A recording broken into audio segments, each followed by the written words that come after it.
The chatter and laughter from Jessica's dining room fell silent the moment I walked in with the final dish. My signature maple pecan pie, still warm from the oven. 18 dishes. I had prepared 18 different Thanksgiving dishes over the past 3 days, each one made with care and precision despite my arthritic hands. But as I stood there, dessert in hand, what I saw made my heart sink. A table set for 12, with every seat filled. There was no place for me. Before we jump back in, tell us where you're tuning in from, and if this story touches you, make sure you're subscribed, because tomorrow I've saved something extra special for you. "Oh, Mom," Jessica said, barely glancing up from her conversation with Emma. "Just put that on the sideboard with the other desserts. We're actually full at the table. Emma brought her new boyfriend last minute." I looked at my daughter, this stranger in designer clothes who had somehow grown from the little girl I once cradled, and something inside me finally broke. Not with a bang, but with a quiet resolve that settled over me like the first winter snow. Silent, yet profound. "Where will I sit?" I asked, my voice steadier than I expected. Jessica's eyes darted around the room, never quite meeting mine. "Maybe you could eat in the kitchen, or take a plate home. You must be tired after all that cooking anyway." My grandson Noah looked up, his 8-year-old face scrunched in confusion. "But Grandma made everything. Why can't she sit with us?" In that moment, watching my own daughter shush her son rather than answer his perfectly reasonable question, I made a decision that would change everything. No one at that table could have possibly imagined what I would do next. I wasn't always invisible. Once, I was Margaret Wilson, beloved 3rd-grade teacher at Oak Ridge Elementary for 32 years. Children would run to hug me in grocery stores. Parents would stop me to share their child's latest achievement. I had a husband who, while not perfect, seemed to value our comfortable life together. I had a daughter who I thought loved me. I had purpose. But retirement has a way of erasing you, bit by bit. First went my classroom, then my daily routine, and finally, after Daniel abruptly announced at 65 that he wanted a divorce to experience life more fully with his executive assistant, my identity as a wife, I became background noise in my own life, existing primarily to provide free childcare, holiday meals, and emotional support whenever it was convenient for Jessica. The Thanksgiving disaster didn't happen overnight. Looking back, I can trace the warning signs over months, perhaps years. Jessica's calls becoming shorter, her visits more infrequent unless she needed something. The way she interrupted me mid-sentence when I tried to share stories from my teaching days. The casual dismissal of my opinions with a patronizing, "That's not how things work anymore, Mom." 2 weeks before Thanksgiving, Jessica called with a special request. "Mom, we're hosting everyone this year," she announced. "Ryan's parents, Emma and her new boyfriend Daniel and Veronica, plus a couple of Ryan's colleagues who are important for his partnership track." I gripped the phone tighter. "Daniel and Veronica?" My ex-husband and his new wife, 20 years his junior, who had never once acknowledged my existence at family gatherings. "Yes, it'll be fine. You're over all that, right?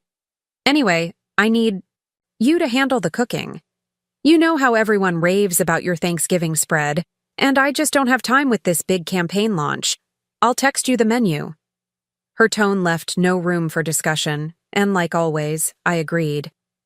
The text came an hour later. An absurd list of 18 dishes, including 3 types of pie, 4 side dishes that required completely different oven temperatures, and Daniel's favorite bourbon-glazed ham alongside the traditional turkey. For 3 days straight, I cooked. My Social Security check barely covered the groceries, but I didn't complain. I ferried dishes back and forth from my small cottage to Jessica's sprawling home in Pinewood Estates, arranging everything exactly as she instructed. Jessica barely acknowledged the work, too busy posting perfectly staged photos of her Thanksgiving preparations on Instagram. When I asked about the seating arrangement, she waved dismissively. Don't worry about that, Mom. I've got it covered. And now, standing in her dining room with my maple pecan pie, the 18th dish, made with pecans I'd carefully toasted to bring out their flavor, I understood exactly what covered meant.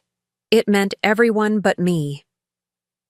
I placed the pie on the sideboard as instructed, smoothed down my best dress, the one I'd ironed carefully that morning, and looked around the room one more time. At Daniel, who caught my eye, then quickly looked away. At Jessica, already turning back to Emma as if I'd vanished. At my grandchildren, confused but quickly distracted by the feast before them.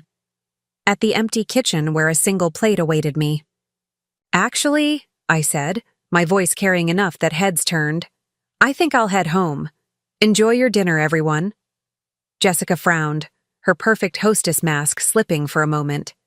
But Mom, you can't just leave. Who's going to serve the gravy? And cut the pies later? I picked up my purse from the hallway table. I'm sure you'll figure it out, Jessica. After all, these are your dishes now. The walk home was long and cold, but with each step away from my daughter's house, I felt a strange lightening. For the first time in years, I was acting rather than reacting. The realization brought tears to my eyes, not of sadness, but of clarity. I had become so accustomed to being needed only for what I could provide that I'd forgotten how to exist for myself. My cottage felt emptier than usual that night. The refrigerator held only a carton of milk and some bread. Everything else had gone into Jessica's feast. I made myself toast with jam and sat at my small kitchen table, wondering how I'd reached this point. When had I become so disposable to the people I loved most? The answer came in fragments of memory. Jessica's graduation, where Daniel took all the credit for her success. The way he'd begun criticizing my provincial teaching career once his business took off. How Jessica learned to mirror his dismissive attitude. The divorce where I'd asked for so little, just wanting it over, while Daniel's lawyer pushed to minimize even that. The way Jessica had sided with her father, telling me I was being dramatic when I cried over losing the home I'd kept for 30 years. I'd spent my life believing that love meant service, that my value lay in what I could give others.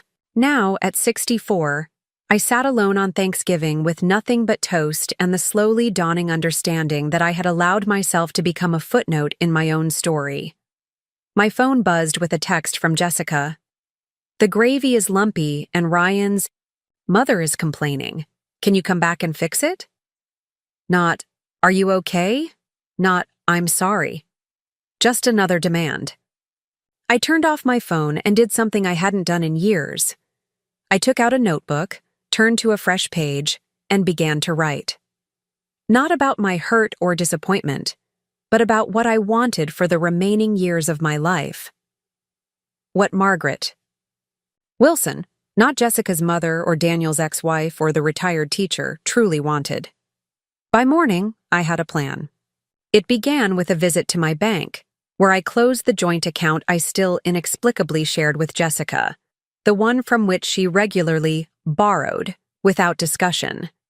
The manager's eyebrows rose when I explained I wanted to redirect my teacher's pension to a new private account. You're sure about this, Mrs. Wilson? Family accounts are quite common. I'm very sure, I replied. It's time I managed my own finances. Next came the harder part. For years, I'd kept my mother's antique silver service in storage, unable to use it in my small cottage but unwilling to part with it. It was the one thing of value I'd insisted on keeping in the divorce, despite Daniel's protests. Now, I took it to Hartford's most reputable antique dealer and sold the entire set. The appraiser, an elderly man with kind eyes, counted out more cash than I'd expected. Georgian silver, he explained. Don't see craftsmanship like this anymore.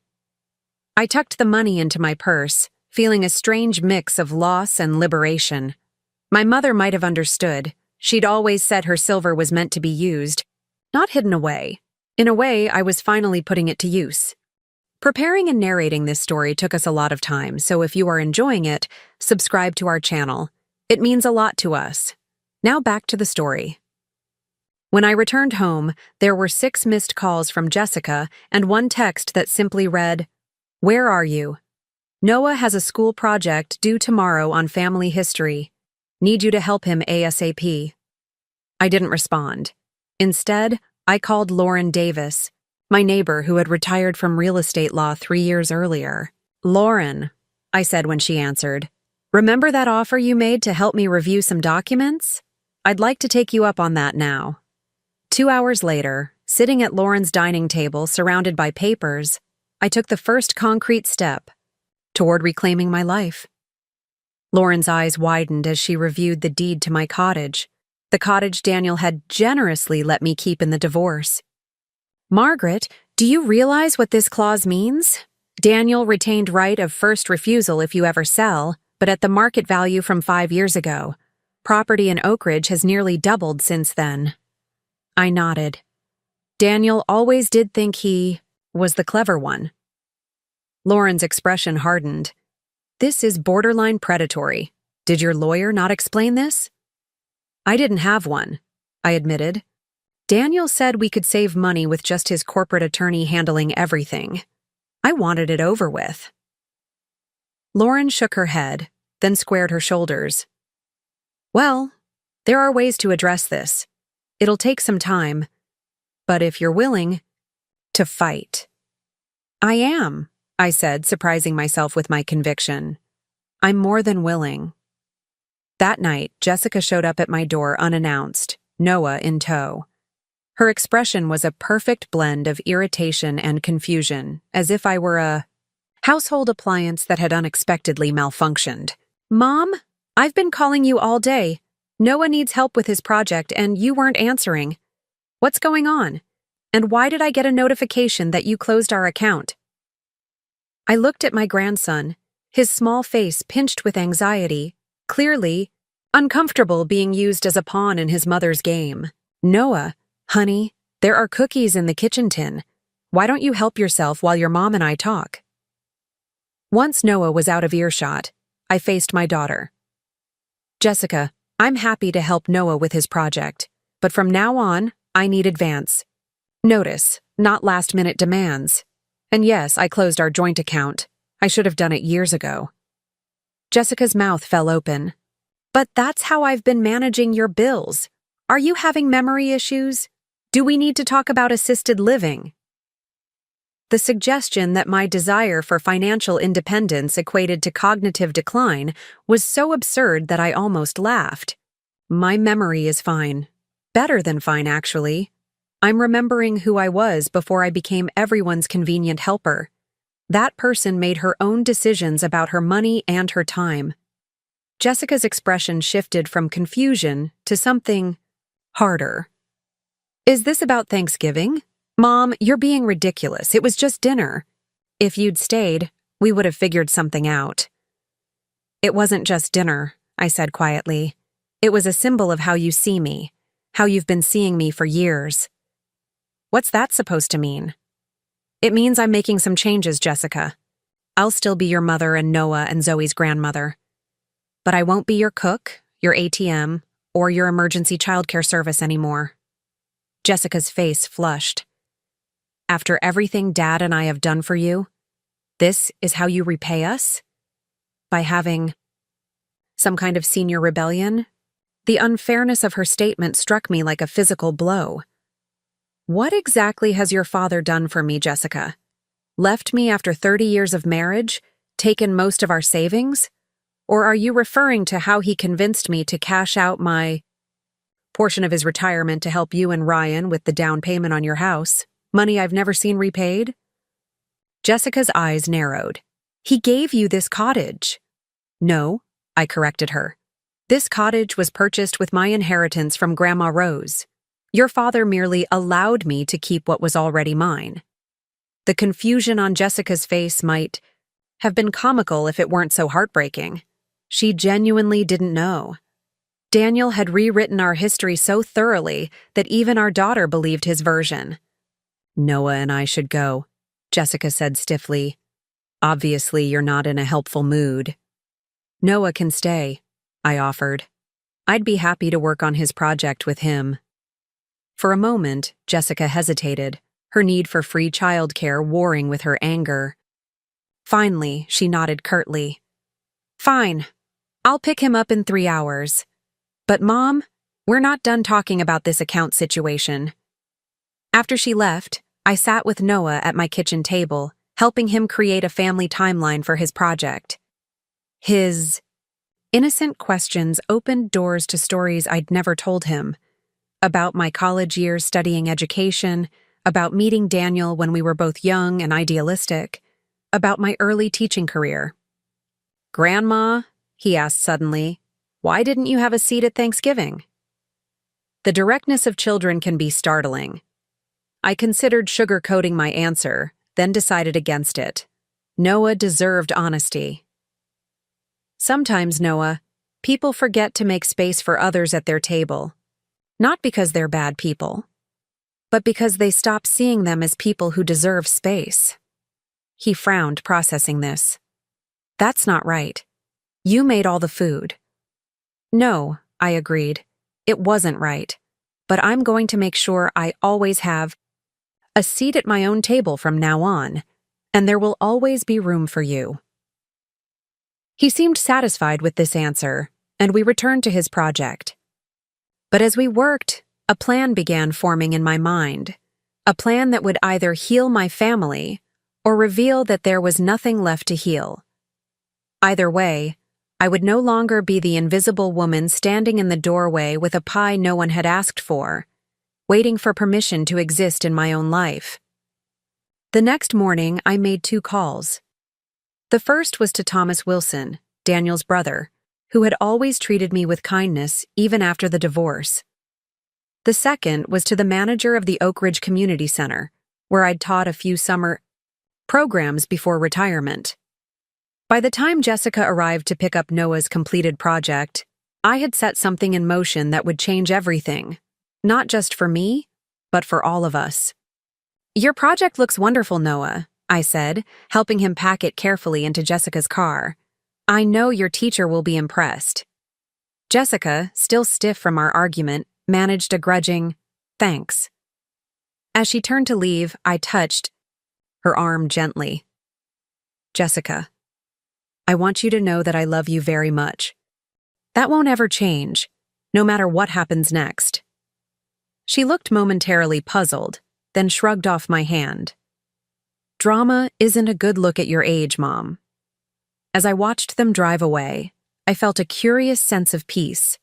For the first time in years, I was acting from a place of clarity rather than obligation or fear.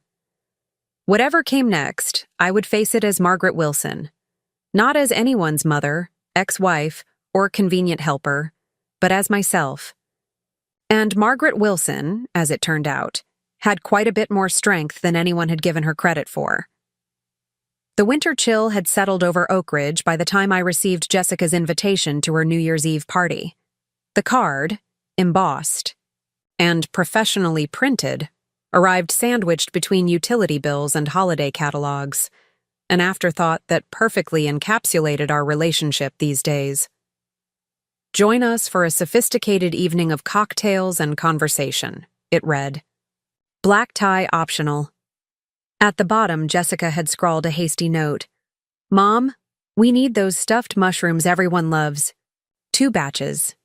And can you come early to help set up? Thanks. No, we miss you, or hope you'll join us. Just another demand wrapped in the thinnest veneer of invitation. I placed the card on my kitchen counter and stared at it, remembering our last interaction at Thanksgiving. In the week since, Jessica had returned to her usual pattern. Brief, practical texts about the grandchildren, occasional requests for favors, but no acknowledgement of what had happened. It was as if she believed that enough time and silence would reset our relationship to its previous imbalance. Meanwhile, I had been busy. Lauren and I had spent hours poring over my financial documents, uncovering patterns I'd been too close to see. How Daniel had gradually taken control of our accounts while I focused on raising Jessica and teaching. How my paycheck had covered our daily expenses while his went to investments in his name only. How the modest inheritance from my mother had somehow been diverted into a college fund for Jessica that Daniel controlled.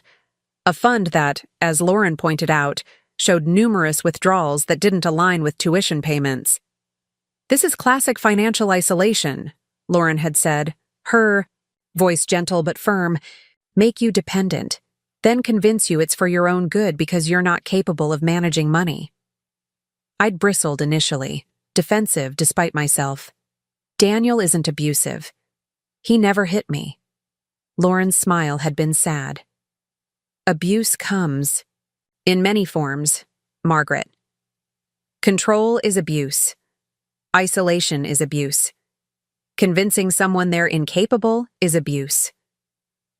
The words had lodged in my chest like small stones, heavy with truth I wasn't ready to fully examine. Now, staring at Jessica's invitation, I saw the same pattern extending to my daughter. The assumption that I existed to provide service. The expectation that I would silently accept whatever space they deigned to give me. The casual erasure of my needs, my dignity, my very personhood.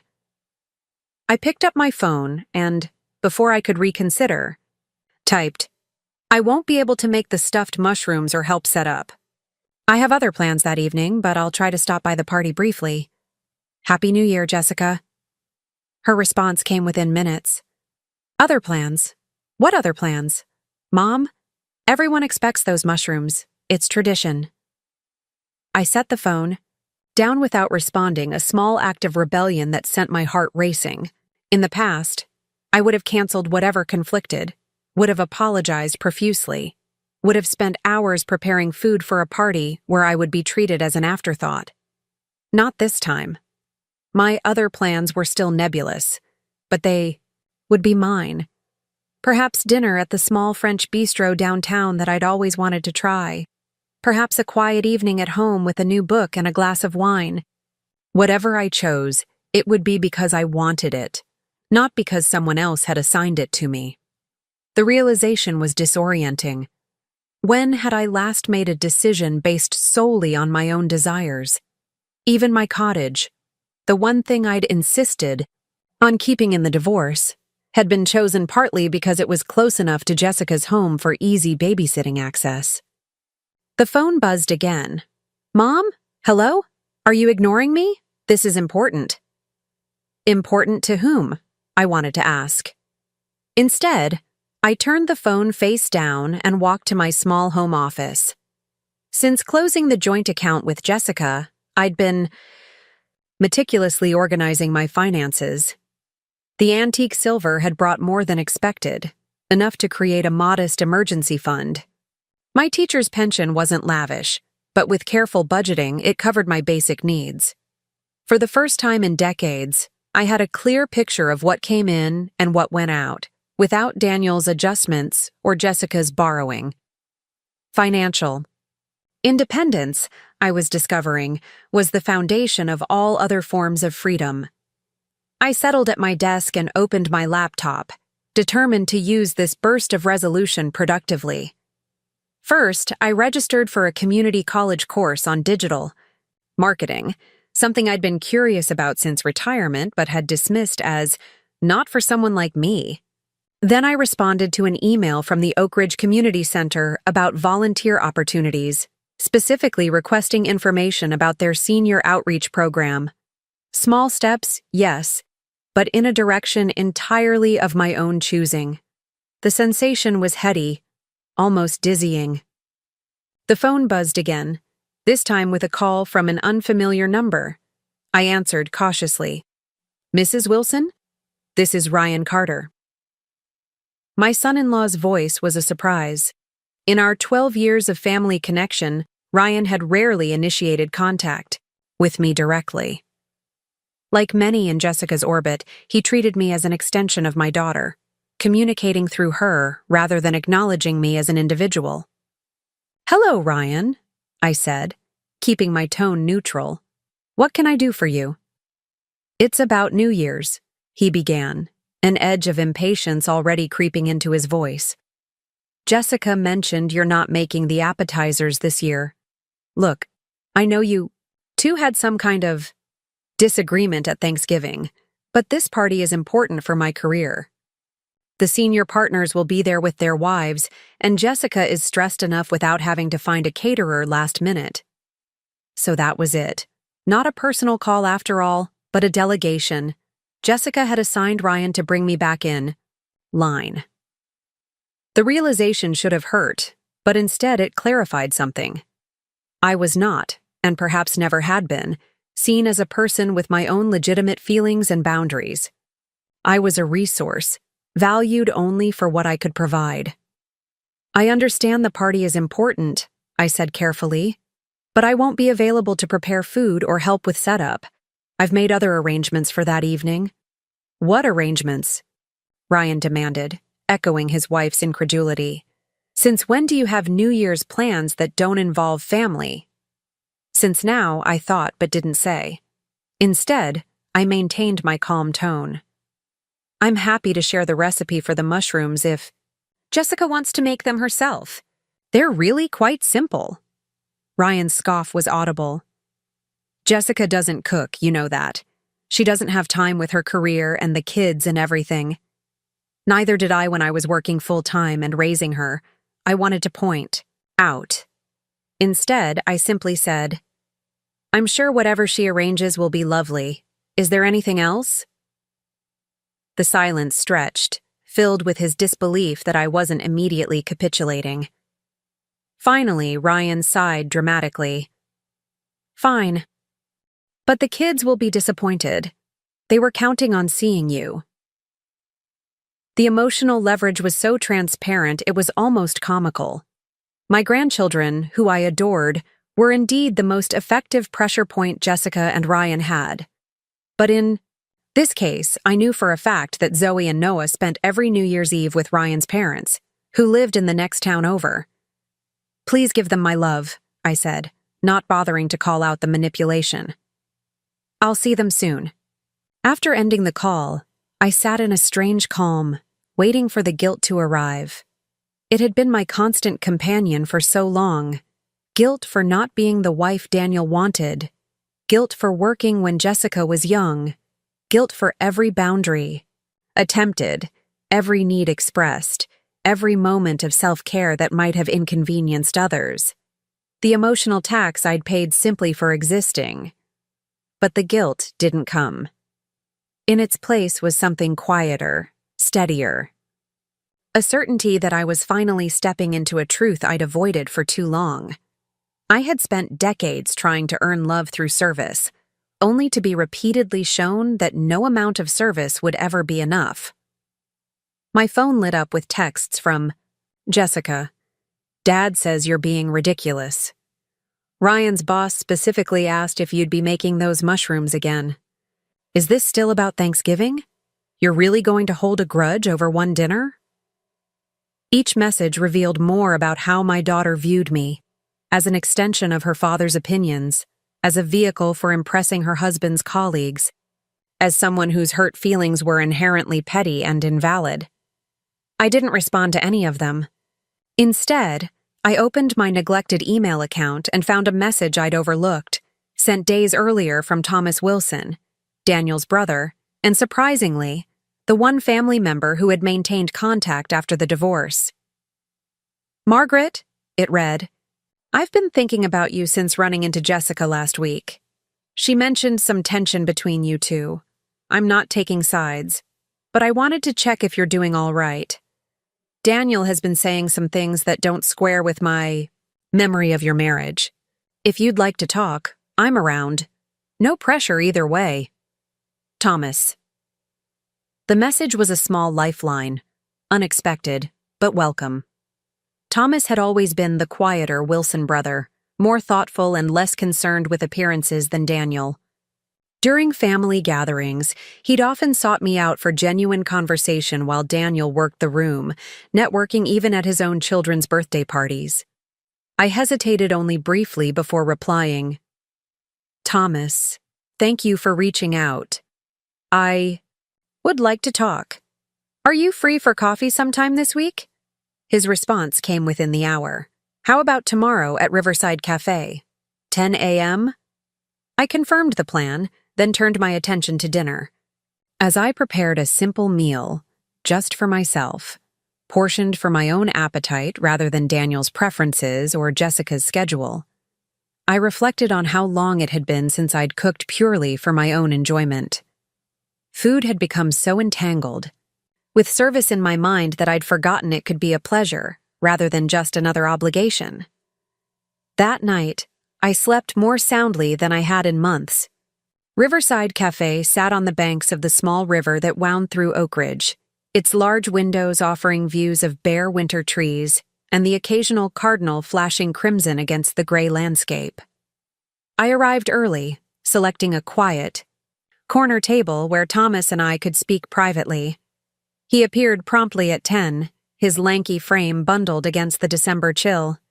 Unlike Daniel, who had embraced the distinguished silver fox aesthetic as he aged, Thomas had allowed his hair to thin and gray naturally, his face to develop the comfortable lines of a man who laughed often and worried little about appearances.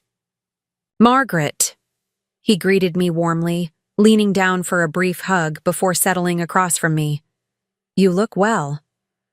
"Thank you," I said, surprised to find I meant it. The woman reflected in my bathroom mirror that morning had seemed different somehow. Perhaps a bit straighter in the shoulders, a bit more present in the eyes. "It's good to see you." After we'd ordered coffee and croissants for both of us, Thomas leaned forward slightly. "So, what's going on with you and Jessica?" She was pretty upset when I saw her, but also evasive about the details. I considered how to respond. Thomas had always been kind to me, but he was still Daniel's brother. Family loyalty ran deep. "We had a situation at Thanksgiving," I said carefully. "Jessica asked me to cook the entire meal. Then I arrived, to find there wasn't a place for me at the table." Thomas's eyebrows shot up. "She didn't save you a seat at Thanksgiving? After you cooked?" "No," I confirmed. "I was supposed to eat in the kitchen, or take a plate home." He shook his head, slowly. I don't even know what to say to that. Did Daniel know about this?" "He was there," I said simply. "Emma, Jessica's friend, brought an unexpected guest, so the table was full. No one seemed particularly concerned that I didn't have a place." Thomas was quiet for a moment, stirring his coffee absently. "And this isn't the first time something like this has happened, is it?" The question held no judgment, just a gentle prompting toward honesty. I took a deep breath. "No," I admitted. "It's been a pattern for years. I'm included when they need something, childcare, cooking, emotional support, but otherwise kept at a careful distance. I've always accepted it as, I don't know, the natural order of things. But lately I've been questioning that acceptance." Thomas nodded slowly. "Daniel has been saying you're having some kind of breakdown, that you've become erratic, unpredictable. But this doesn't sound erratic to me, Margaret. It sounds like someone finally standing up for themselves." "That's what Daniel calls a breakdown," I said, a touch of bitterness creeping into my voice. Any deviation from the compliant, useful Margaret he constructed. Thomas winced slightly. "You know, after your divorce, Daniel told everyone you'd been impossible to live with for years, that you'd made his home life miserable, that you resented his success. I never quite believed it. It didn't match the Margaret I knew, but I didn't challenge him either. I should have." "It wouldn't have made a difference," I said. "Daniel has always been persuasive." "Yes," Thomas agreed. "Our father used to say Daniel could sell sand in the Sahara. He's always had a gift for making his version of events seem like the only reasonable interpretation." The waitress arrived with our order, and we paused our conversation while she set down the plates. When she left, Thomas continued, his voice lower. "The thing is, Margaret, I've been noticing some inconsistencies in Daniel's stories lately.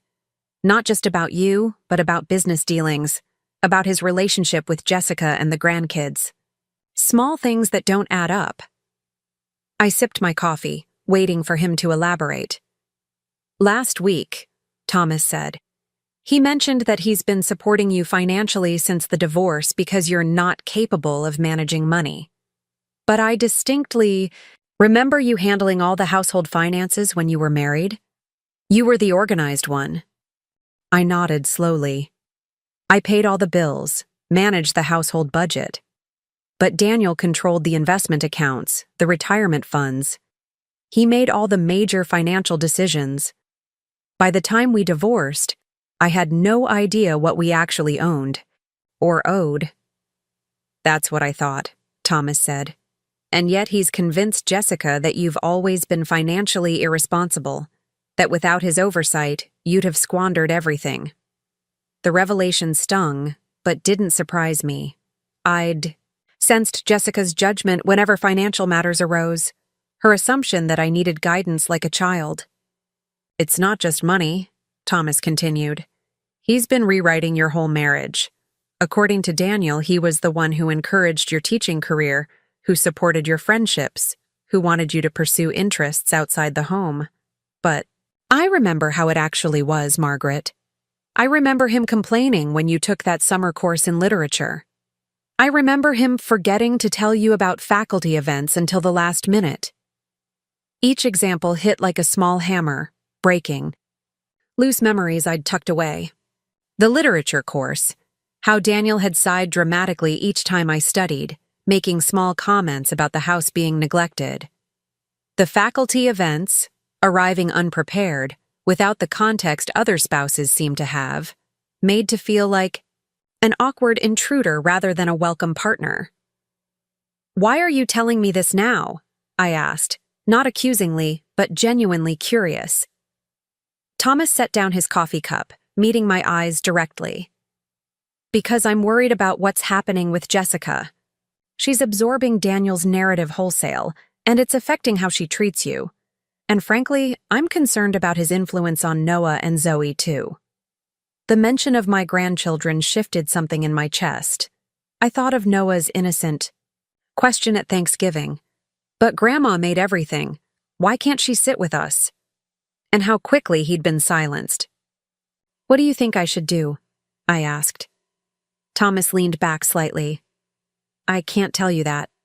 But I do think the truth matters, even when it's complicated. And I think you deserve to have your own story heard, not just Daniel's version of it. We finished our coffee in thoughtful silence, the weight of past and present choices settling between us. As we prepared to leave, Thomas said one more thing that would echo in my mind for days afterward. Daniel has always been terrified of being ordinary, Margaret. Everything he's done, the career choices, the status symbols, even the divorce, has been about proving his exceptionalism. But you never needed to be exceptional. You were content to be good, a good teacher, a good mother, a good wife. He could never understand the power in that. I mulled over Thomas's words as I drove home, seeing my marriage through this new lens. Daniel's constant striving, his dismissal of my small accomplishments, his need to position himself as the rescuer of my supposedly chaotic life, all of it stemmed from his deep fear of mediocrity. And I, with my classroom of third graders, and my modest ambitions, had been a living reminder of what he desperately sought to escape. The beauty and dignity of an ordinary life well lived. The revelation didn't excuse his behavior, but it illuminated it in a way that loosened its power over me. I had not failed as a wife by being ordinary. I had simply valued different things than Daniel. Connection over achievement, stability over status, depth over acquisition. When I arrived home, I found a package on my porch, a small box wrapped in brown paper with no return address. Inside was a silver-framed photograph of me in my classroom, surrounded by students, my face alight with joy as I helped a small boy with his project. A note accompanied it, Found this while organizing some old things. Thought you might want it. T. The photo must have been taken at least 20 years ago, back when Jessica was in high school and I was at the height of my teaching career. The woman in the frame radiated confidence and purpose, fully present in her element. I barely recognized her, this earlier version of myself who knew her worth without question. I placed the photo on my mantle, a small act of reclamation. Then I did something I'd been avoiding for weeks. I called my oldest friend, Eleanor, who had been gently reaching out since the divorce with invitations I'd consistently declined, too embarrassed by my failure as a wife to face even those who loved me best. "Margaret," her voice was warm with surprise when she answered. "What a wonderful way to start my day." "I'm sorry I've been so out of touch," I began. "Nonsense," Eleanor interrupted. "You've been going through a difficult time. No apologies needed. I'm just glad to hear your voice." The easy acceptance nearly undid me. I'd forgotten how it felt to be met with grace rather than judgment, with patience rather than demands. "I was wondering," I said, my voice steadier than I expected, "if you'd like to have dinner sometime. There's a new French place downtown. I've been wanting to try." "Are you asking me on a date, Margaret Wilson?" Eleanor teased, her laugh as infectious as I remembered. "Because I'd be delighted. How about New Year's Eve? Richard is visiting his daughter in Phoenix, so I'm completely free." New Year's Eve, the evening of Jessica's important party, the gathering I was supposedly ruining by not providing hors d'oeuvres. "That would be perfect," I said, and meant it. The days leading up to New Year's Eve brought more texts from Jessica, each more transparently manipulative than the last. The final one arrived the morning of December 31st. "Fine. I ordered catering. $300 that we didn't budget for. Hope you're happy with yourself." I stared at the message, recognizing the familiar pattern: create an obligation, assign blame, induce guilt. It had worked on me countless times before, sending me scrambling to fix whatever problem Jessica had defined as my responsibility. But this time, something different happened. I set the phone down without responding and went to prepare for my evening with Eleanor. The blue dress had been hanging in my closet for over a year, tags still attached. I'd bought it on impulse, during a rare shopping trip with Eleanor, attracted to its deep sapphire color and simple, elegant cut. But I'd never worn it, convinced by an internal voice that sounded suspiciously like Daniel, that it was too young, too noticeable, too much for someone like me. Tonight, I decided, was its debut. I paired it with silver earrings I'd had, for years but rarely worn, applied makeup with a careful hand, and stepped back to assess the result in my bedroom mirror. The woman who gazed back at me was not young, not flawless, not extraordinary, but she looked alive in a way I hadn't in years, present in her own skin, unapologetic in her existence. I barely recognized her, and yet she felt more authentically me than the faded, careful version I'd become. Eleanor's reaction when I arrived at the restaurant confirmed my impression. "Margaret Wilson," she said, rising from her table to embrace me. "You are absolutely radiant." The French bistro was everything I'd hoped. Intimate, elegant without being pretentious, filled with the murmur of conversation and the scent of exquisite food. Eleanor and I fell into our old rhythm immediately, catching up on her work as a library director, my tentative steps toward a new chapter, the books we'd read and places we hoped to visit. "You seem different," Eleanor observed over dessert, a delicate chocolate mousse we'd decided to share. More. Present somehow. I considered this. "I think I am. I'm starting to remember who I was before I became everyone's afterthought." Eleanor nodded, no surprise in her expression. "I've been waiting for this Margaret to reemerge. I knew she was in there somewhere." As midnight approached, the restaurant, staff distributed champagne flutes for a toast. Eleanor raised hers to me. "To new beginnings and old friends. And to you, Margaret, stepping back into your own story." We clinked glasses just as my phone buzzed in my purse. I ignored it, focusing instead on the moment at hand, the sparkle of champagne, the warm glow of the restaurant, the face of a friend who saw me clearly and valued what she saw. It wasn't until much later, after Eleanor and I had parted with plans to meet again soon, that I checked my phone. 3 missed calls from Jessica, followed by a text. "Where are you? Noah and Zoe keep asking for you. At least come by for midnight." The lie was so transparent it was almost sad. Noah and Zoe were at their other grandparents' house, as they were every New Year's Eve. Jessica knew I knew this, yet she'd deployed them as emotional leverage anyway, assuming I would either not notice or not call out the manipulation. For a brief moment, I considered responding, pointing out the lie, expressing my hurt at being so cynically manipulated. But what would that accomplish? Jessica wasn't ready to see the patterns she'd absorbed from her father, wasn't prepared to acknowledge me as someone with legitimate feelings and boundaries, rather than just a resource to be deployed. Instead, I texted a simple response. "Happy New Year, Jessica. I hope your party is everything you hoped for." Then I silenced my phone, poured myself a small nightcap, and sat in my quiet living room, the blue dress pooling around me like water. For the first time in years, perhaps decades, I felt fully present in my own life, making choices based on my own desires rather than others' expectations or demands. The feeling was both exhilarating and terrifying. I had spent so long being defined by my relationships to others: Daniel's wife, Jessica's mother, Noah and Zoe's grandmother, the helpful neighbor, the accommodating friend, that standing firmly as simply Margaret felt like stepping onto untested ice. Would it hold my weight? Would I fall through into the cold depths below? Yet as I sat there, watching the hands of the clock move past midnight and into a new year, I realized something important. I was already falling.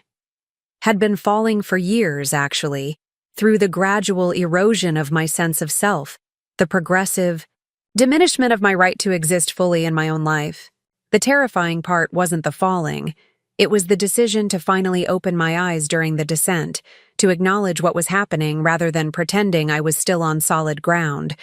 And once my eyes were open, I could see not just the fall, but the possibility of flight. The next morning, the first morning of a new year, I woke early, my mind clear and purposeful. Eleanor's words echoed in my thoughts. Stepping back into your own story. Yes, that was exactly what I was doing. Not creating a new narrative, but reclaiming an original one that had been gradually overwritten by others.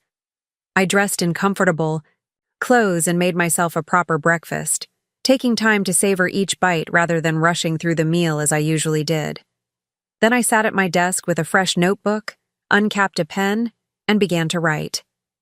I wrote about my childhood in a small Connecticut town, the daughter of a librarian and a high school science teacher who had valued education and integrity above all else. I wrote about my college years, studying elementary education with a passion that surprised even me, discovering my gift for connecting with young minds just beginning to explore the world. I wrote about meeting Daniel at a faculty mixer, he a promising young business professor, me a first-year teacher, and our whirlwind courtship. How he had seemed genuinely interested in my work then, asking questions about my teaching methods, praising my dedication to my students. How that interest had gradually shifted to tolerance, then to thinly veiled disdain as his career ascended, and mine remained steadily in the same beloved classroom. I wrote about Jessica's birth and early years, how completely I had fallen in, love with motherhood despite its challenges. How I had continued teaching, arranging my schedule to maximize my time with her, exhausting myself trying to be fully present in both roles. I wrote about the subtle shift in our family dynamic as Daniel's career took off, the increasing pressure to present a perfect image to his colleagues, the constant comparisons to other faculty wives with their charity boards and designer wardrobes.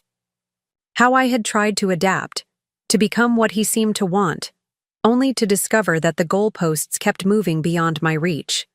And I wrote about the divorce, how blindsided I'd felt when Daniel announced, just after his 65th birthday, that he needed more than our life together could provide, how he'd already consulted his lawyer, already divided our assets in his mind, already crafted a narrative of our marriage that cast him as the long-suffering husband finally breaking free. Most painfully, I wrote about Jessica's reaction, her immediate alignment with her father, her apparent relief that he would finally be happy, her casual assumption that I would continue in my supporting role while accepting my diminished status without complaint. By the time I set down my pen, the winter sun was high in the sky and my hand was cramped. I flexed my fingers, staring at the pages I had filled. They weren't meant for anyone else to read. Not yet. Perhaps not ever. But the act of recording my own experience, of asserting through ink and paper that my perspective mattered, felt like a vital step. My phone, which I had left on silent overnight, showed 5 more missed calls from Jessica, and several texts ranging from worried to angry. The final one, sent around 3 a.m., read, "Fine, ignore me. But at least let me know you're not dead in a ditch somewhere." I composed a brief reply. "I'm perfectly fine. Had a lovely dinner with Eleanor last night and turned in early. How was your party?" Her response came quickly. "Mom, what's going on with you lately? First Thanksgiving, then New Year's. Now you're ignoring my calls. Are you angry with me about something? Just tell me so we can fix it and get back to normal." Get back to normal. The phrase illuminated everything Jessica wasn't understanding. That normal had been the problem all along. That normal meant me accepting scraps of consideration while giving everything, meant Jessica absorbing her father's dismissive attitude toward me, meant boundaries crossed without acknowledgement or apology. Instead of trying to explain all this via text, I simply wrote, "I'm not angry, Jessica. I'm changing. We should talk in person soon." Her reply was immediate. "Changing how? What does that mean? Can you come over this afternoon? The kids miss you." The emotional leverage again, using my love for Noah and Zoe to secure my prompt compliance. But this time, instead of rearranging my plans, I responded with a gentle boundary. "I have plans today, but I'd be happy to have Noah and Zoe over tomorrow after school if that works for you." A longer pause this time before her reply. "What plans? Since when do you have plans?" The question was so nakedly revealing that I almost laughed. Since when did I, Margaret Wilson, have a life that didn't revolve around my family's needs? The audacity of it. "I'll call you tonight to arrange tomorrow's visit," I texted back, not taking the bait. Then I put on my coat and headed out to meet Lauren for our scheduled review of the mysterious clause in my cottage deed, the first concrete step in securing my new independence. As I drove through Oak Ridge's tidy streets, I felt something I hadn't experienced in years, the quiet excitement of becoming, of stepping fully into a life that was truly, finally my own. Spring arrived in Oak Ridge with a particular sweetness that year. Cherry blossoms lined the main street, and daffodils pushed through the soil in my small garden. 3 months had passed since Thanksgiving, and in that time, I had moved through the world differently. Less apologetic, more deliberate. The community center had become my second home, where I now taught 2 weekly classes, one on practical financial literacy for women over 50, and another on traditional cooking techniques. Both had started small but grown steadily as word spread. The transformation wasn't just in how I spent my time, but in how I carried myself. I'd stopped dyeing my hair, letting the silver shine through. I wore colors that pleased me rather than the muted tones Daniel had always preferred. Small changes, perhaps, but they reflected something deeper, a reclamation of self that felt revolutionary after decades of gradual erasure. Jessica and I had settled into an uneasy detente. After the shock of my financial independence wore off, she'd switched tactics, alternating between cool distance and occasional olive branches when she needed something. I maintained warm relationships with Noah and Zoe, having them over regularly but on my terms, planned visits where we baked together, worked on school projects, or simply talked. I treasured these moments, especially as I saw glimpses of understanding in their young eyes that their mother seemed to lack. What Jessica didn't know, what no one knew yet, was that my quiet revolution was about to become much less quiet. It began with a letter from Lauren's legal colleague, informing me that the clause in my cottage deed could be challenged.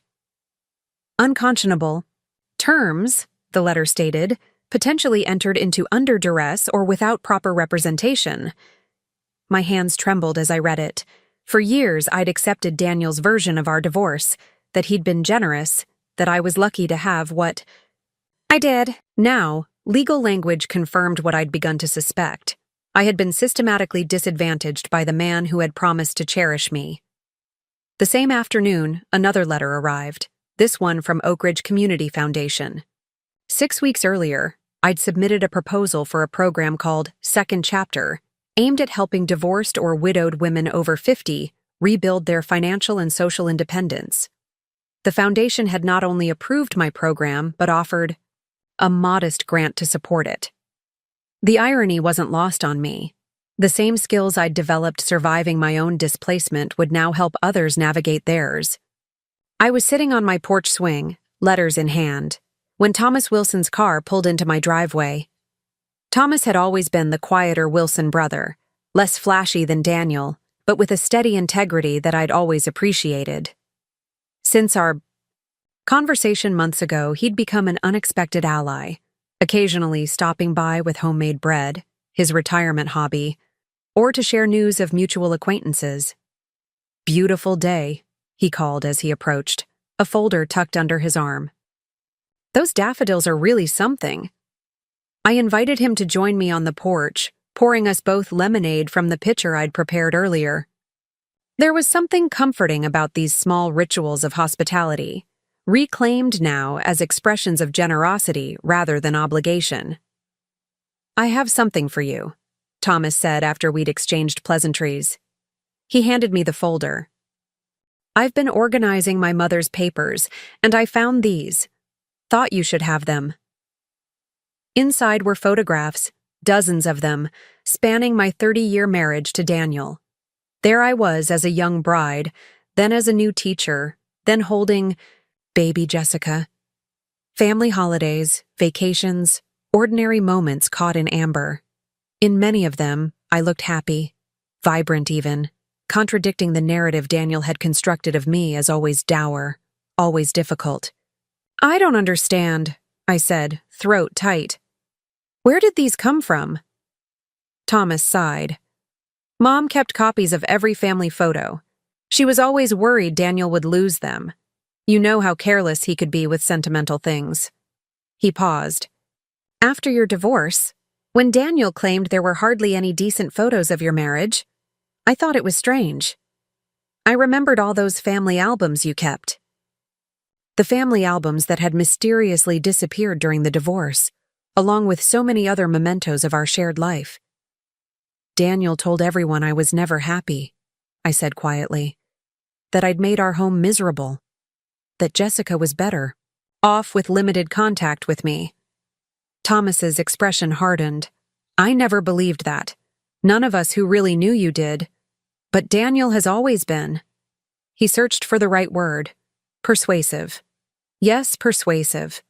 Persuasive enough to convince a young teacher to cover the majority of household expenses so he could invest in his business ventures. Persuasive enough to isolate me from friends who might question his narrative. Persuasive enough to turn my own daughter against me through years of subtle undermining. "There's something else you should know," Thomas said, his voice gentler now. "Daniel's been having financial troubles. Those investments he was so proud of. Many of them have collapsed. That's why he's been pressuring you to sell this place. He needs the money, and he knows he can get it at a bargain through that clause in your deed." The pieces clicked into place. Jessica's increased demands for financial help, Daniel's sudden interest in my well-being in a smaller place, the casual comments about how much developers would pay for property in this area. "Thank you for telling me," I said. carefully returning the photos to the folder. And for these, they mean more than you know. After Thomas left, I spread the photos across my kitchen table, reconstructing a life I'd been told didn't exist. There I was, laughing at Jessica's 5th birthday party. There was our family trip to the Grand Canyon, my arm around Daniel's waist. Christmas mornings, summer picnics, ordinary Tuesday evenings, all evidence of a life fully lived, not the gray existence Daniel had retroactively assigned to me. I selected a dozen photos and carefully placed them in an envelope. Then I made a phone call that would change everything. Oak Ridge Gazette? This is Margaret Wilson. I'd like to speak with Sarah Chen about the Community Spotlight series. 2.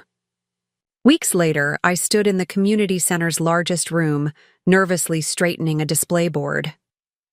The second chapter program launch had garnered more interest than I'd anticipated, with 35 women registered and a waiting list for the next session.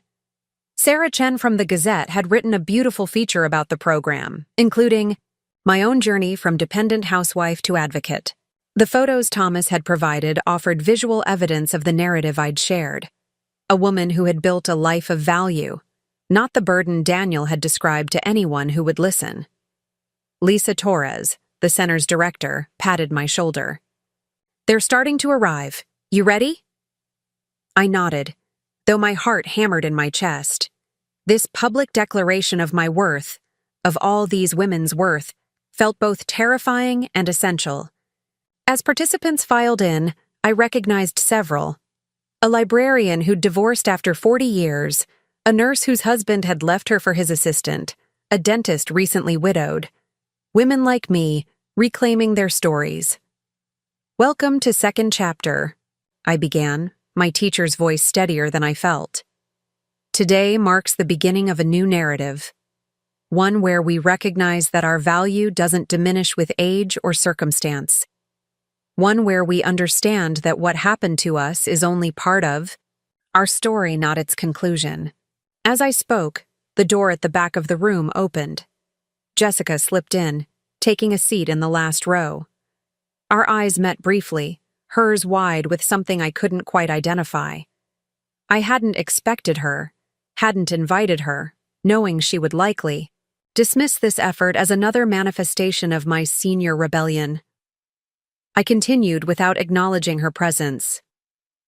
Many of us have been told that our worth is tied to our usefulness to others, that once our children are grown or our marriages end, we become less essential to the world. Today, we begin to dismantle that lie.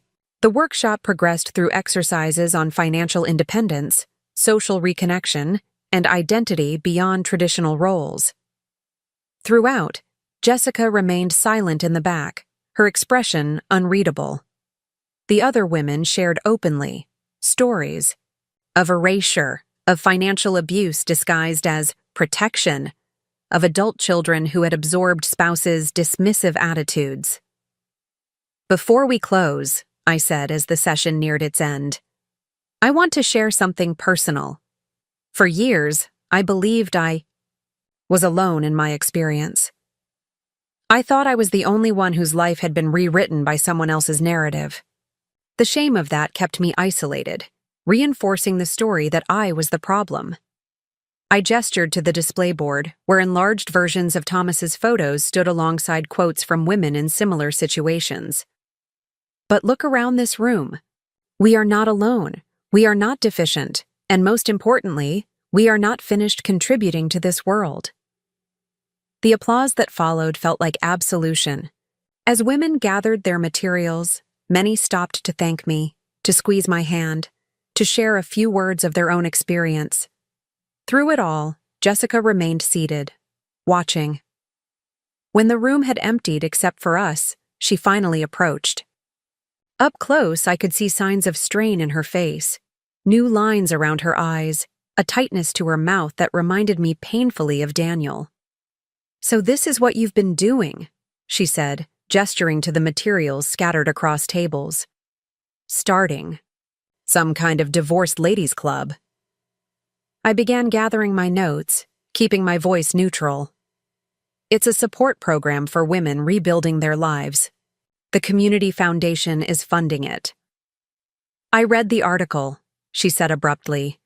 In the Gazette. Dad's furious. Of course he was. The carefully constructed narrative of our marriage, with him as the long-suffering husband and me as the joyless burden, had been publicly challenged. Not with accusations, but with photographic evidence and my own measured words.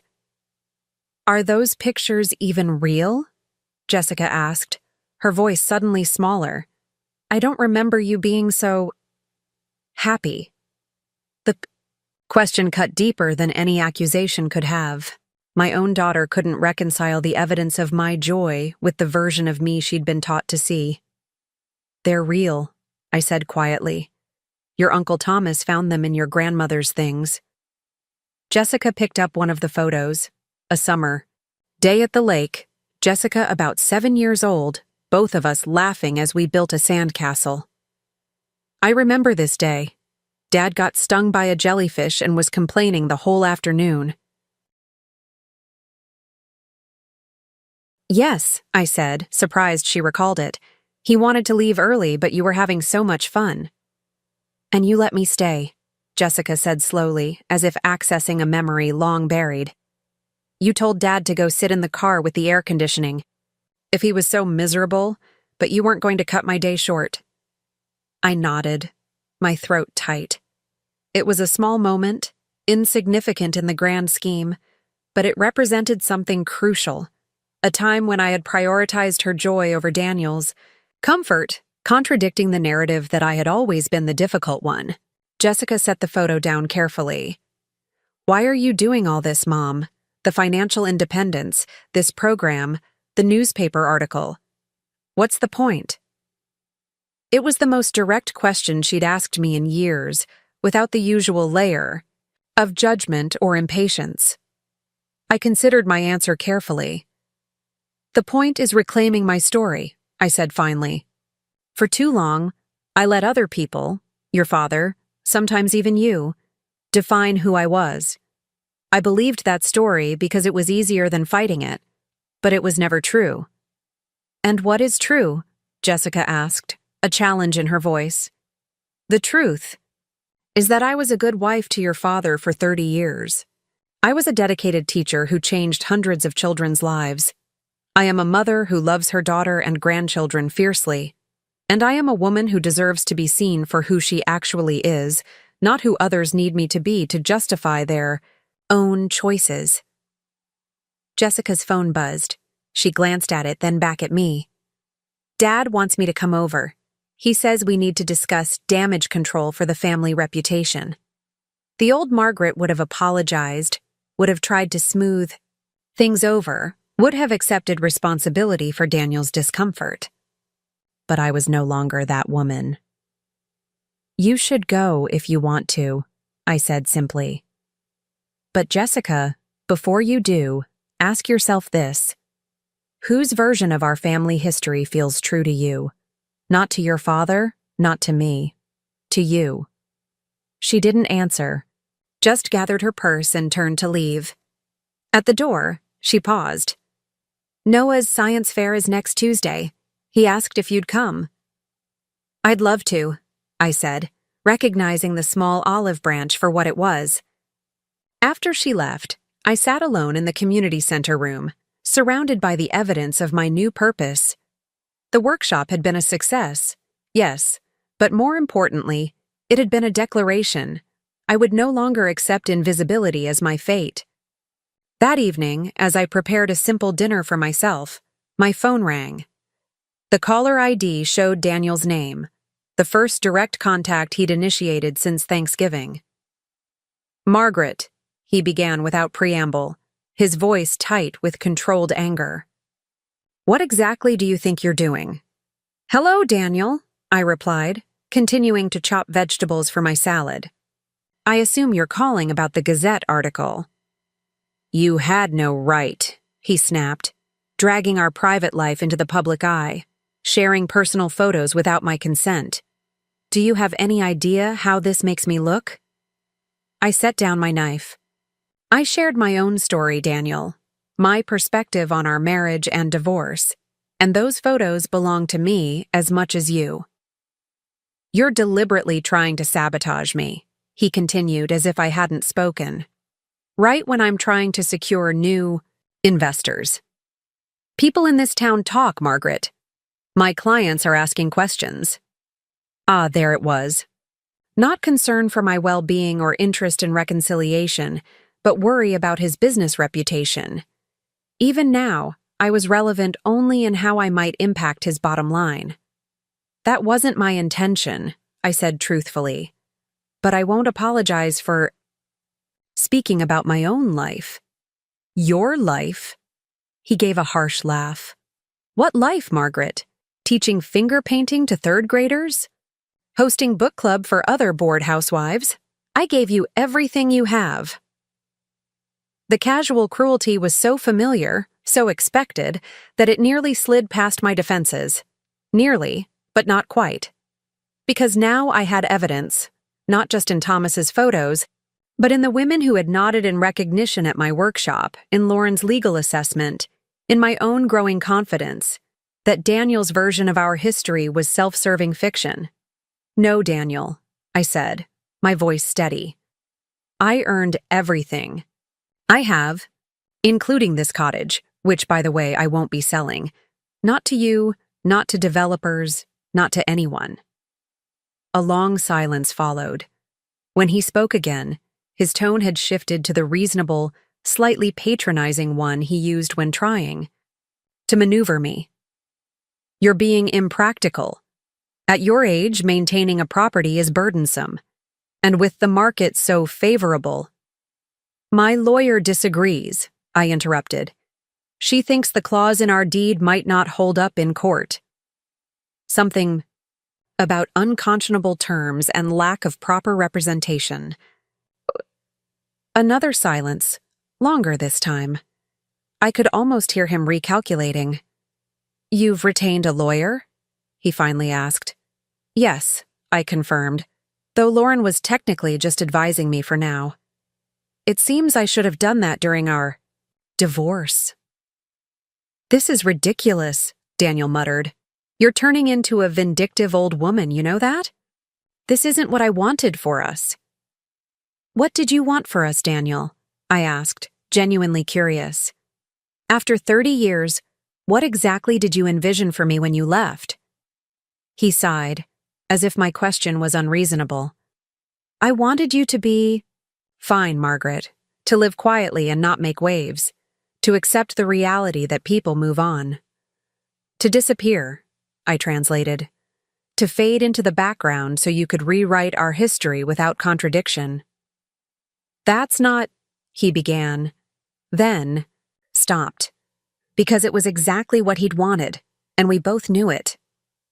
Daniel, I said, softer now, I don't want to hurt you. I don't want revenge. I just want to exist on my own terms for whatever years I have left. By humiliating me in the local paper? By starting some crusade for discarded wives? By telling the truth, I corrected. My truth, which deserves to be heard just as much as yours. He made a dismissive sound. Truth is subjective, Margaret. You know that. No, I said firmly. Facts might be interpreted differently, but truth exists. The truth is, you left our marriage when it no longer served your needs. The truth is, you systematically worked to isolate me from Jessica. The truth is, you're calling now not because you care about my well-being, but because my visibility threatens your carefully constructed narrative. I could hear his breathing on the other end of the line, quicker than normal. The Daniel I knew hated being confronted directly. He preferred to operate through implication and manipulation, leaving others feeling vaguely guilty without him ever having to make a specific accusation. Jessica thinks you're having some kind of breakdown, he said finally. Given your age, it's not unexpected.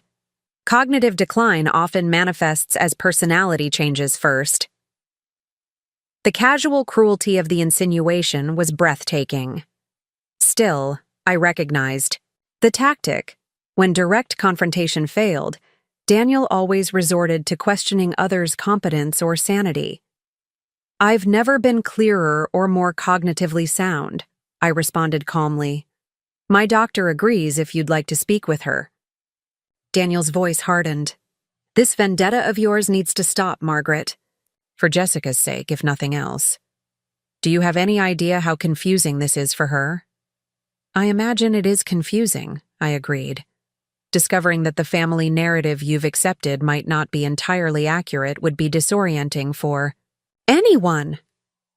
She barely slept after seeing those photos, Daniel continued, a note of genuine concern in his voice now. She kept asking me if I'd lied to her about our marriage, about you. For the first time in our conversation, I felt a surge of hope.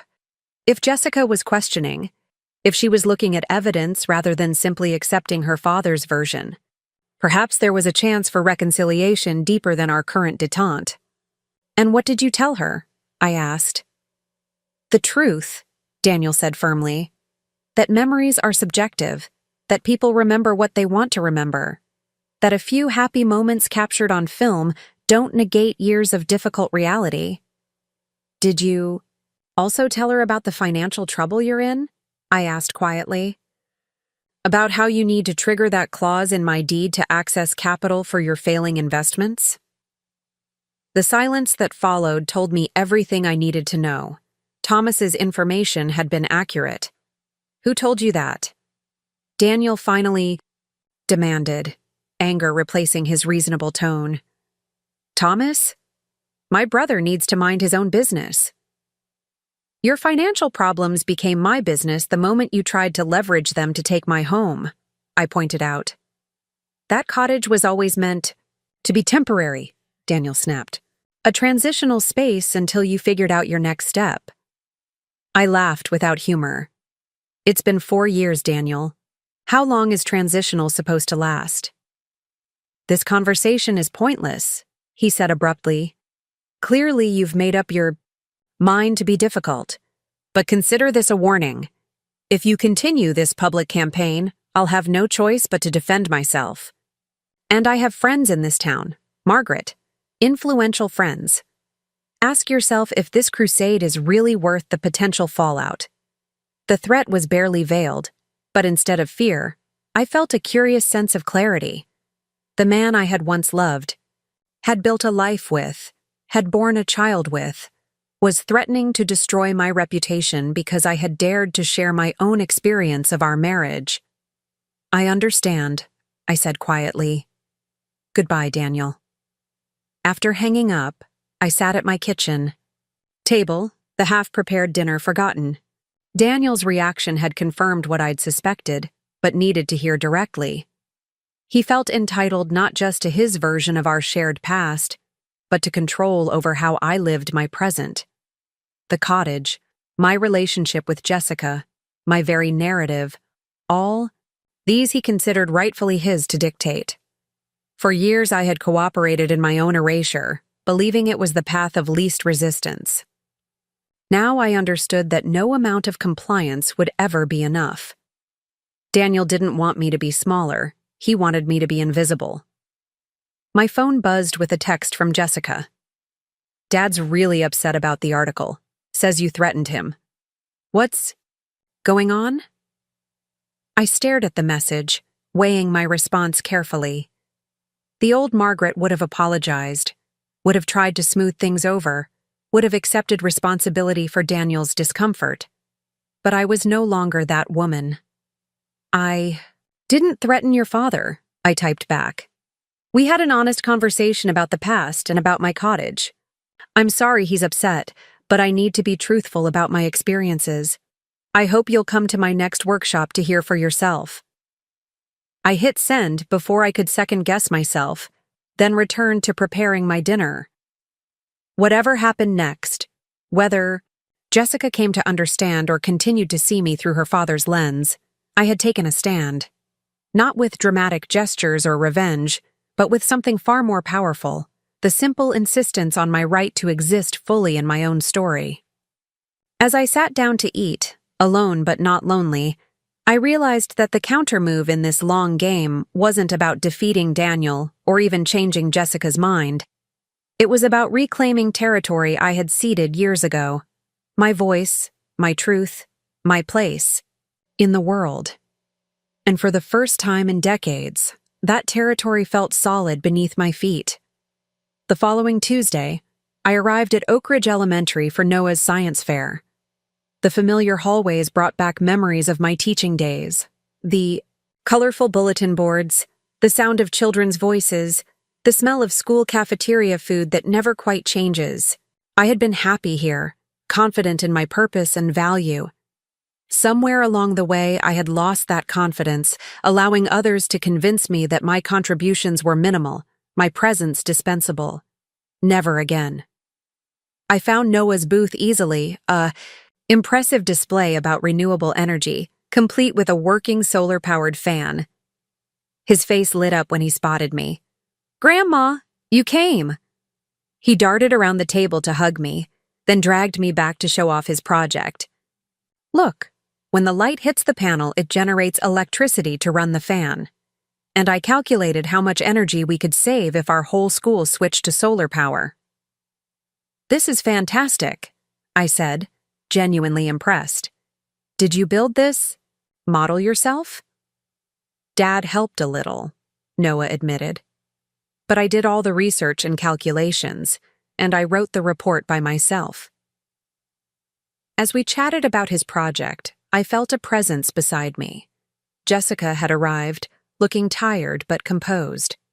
I noticed she wore the earrings I'd given her for her 30th birthday, small silver leaves she'd once declared too understated for her taste. "A peace offering, perhaps?" "Mom," she acknowledged with a nod. "Noah's been excited for you to see his project." "It's remarkable," I said, keeping my tone light. "You should be very proud." Jessica watched as I continued to ask Noah questions about his research, her expression thoughtful. When Noah was called away by his science teacher for judging, she turned to me. "I've been thinking about what you said," she began hesitantly, "about asking myself whose version of our family feels true to me." I waited, not wanting to rush her. "The thing is," she continued, "I'm not sure I know anymore. I have these memories of you always being, I don't know, disapproving, distant. But then I see those photos, and they don't match what I thought I remembered." "Memory is complicated," I acknowledged. "Especially childhood memory, and we often revise our past to match what we're told about it later." Jessica nodded slowly. "Dad always described you as this joyless person who held him back, and I guess I just accepted that. It was easier than questioning it." "It usually is," I said softly. She glanced around the school gymnasium, filled with children proudly displaying their scientific discoveries. "You loved teaching, didn't you? I remember that much. You'd come home with these stories about your students, so excited about their progress." "I did love it," I confirmed. "Still do. That's partly why I started the community program." Jessica was quiet for a moment, then asked, "Is it true what you said in the article? That Dad deliberately kept you from advancing your career? That he controlled the finances even though you contributed more consistently?" The directness of the question surprised me. "Yes," I said simply. "It happened gradually, so gradually I hardly noticed until it was our established pattern. By the time I recognized it, questioning it felt disloyal somehow. Why didn't you ever say anything?" There was a hint of accusation in her voice. "To whom?" "You were a child, then a teenager who idolized your father, then a young woman establishing your own life. And by then, the narrative was set. I was the difficult one, the one who didn't understand business or ambition, the one holding everyone back with my provincial attitudes." Jessica flinched slightly at hearing her father's favorite criticisms of me articulated so plainly. "I've said those things about you," she admitted quietly. "To Ryan, to my friends. I've described you the way Dad always did." "I know," I said without rancor. We absorb the stories we're told about the people in our lives, especially when they come from someone we trust. Noah bounded back to us then, proudly displaying a blue ribbon. As we celebrated his success, I noticed Jessica watching me, really seeing me, perhaps for the first time in years. Not as an extension of her father's narrative, not as a convenient source of childcare or holiday meals, but as a person in my own right, with my own history and truth. It was a small moment, easily overlooked amid the noise and excitement of the science fair. But as we walked together to the parking lot afterward, Jessica said something that gave me hope. "I'd like to come to your next workshop," she said, not quite meeting my eyes.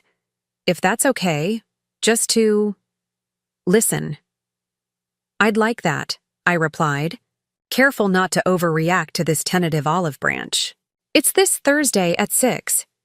She nodded, then surprised me by giving me a quick, awkward hug before ushering Noah into their car. As they drove away, I stood in the school parking lot, feeling something I hadn't experienced in a very long time, the possibility of being truly seen by my own daughter. Whether that possibility would materialize remained uncertain. Jessica had years of her father's influence to untangle, and Daniel would not relinquish his narrative easily. But for the first time, there was a crack in the foundation of his version of our family history, a small opening through which truth might eventually flow. As I drove home, I thought about the next phase of my plan. The community workshops were gaining attention. The legal review of my deed was proceeding. My financial independence, while modest, was secure. But the most important countermove was still to come. The one that would not just reclaim my past, but illuminate my future in ways even I couldn't yet imagine. The second chapter program had been running for 3 months when I received the certified letter from Daniel's lawyer. Outside my window, the first tentative blooms of spring brightened my small garden, daffodils and crocuses pushing through soil still cool from winter. I'd just returned from a particularly successful workshop, 27 women this time, including 3 who had driven from neighboring towns after hearing about the program. I recognized the law firm's name on the envelope immediately. Harrington. Powell and Reed, the same firm that had represented Daniel in our divorce. My hands trembled slightly as I opened it, wondering what new pressure Daniel was applying. The contents were worse than I'd imagined. Daniel was formally challenging my right to discuss our marriage publicly, claiming defamation and emotional distress. The letter cited specific statements from the Gazette article and from my workshops, statements attendees must have reported back to him. He was demanding I cease and desist all public commentary about our relationship and retract my false characterizations of our marriage. The final paragraph carried a thinly veiled threat. If I didn't comply, Daniel would be forced to take more aggressive measures to protect his reputation, which might necessitate a full airing of Mrs. Wilson's mental health challenges and financial incompetence. I sank into my kitchen chair, the letter clutched in my hand. This was Daniel's countermove, not a direct confrontation, but a legal intimidation tactic designed to silence me.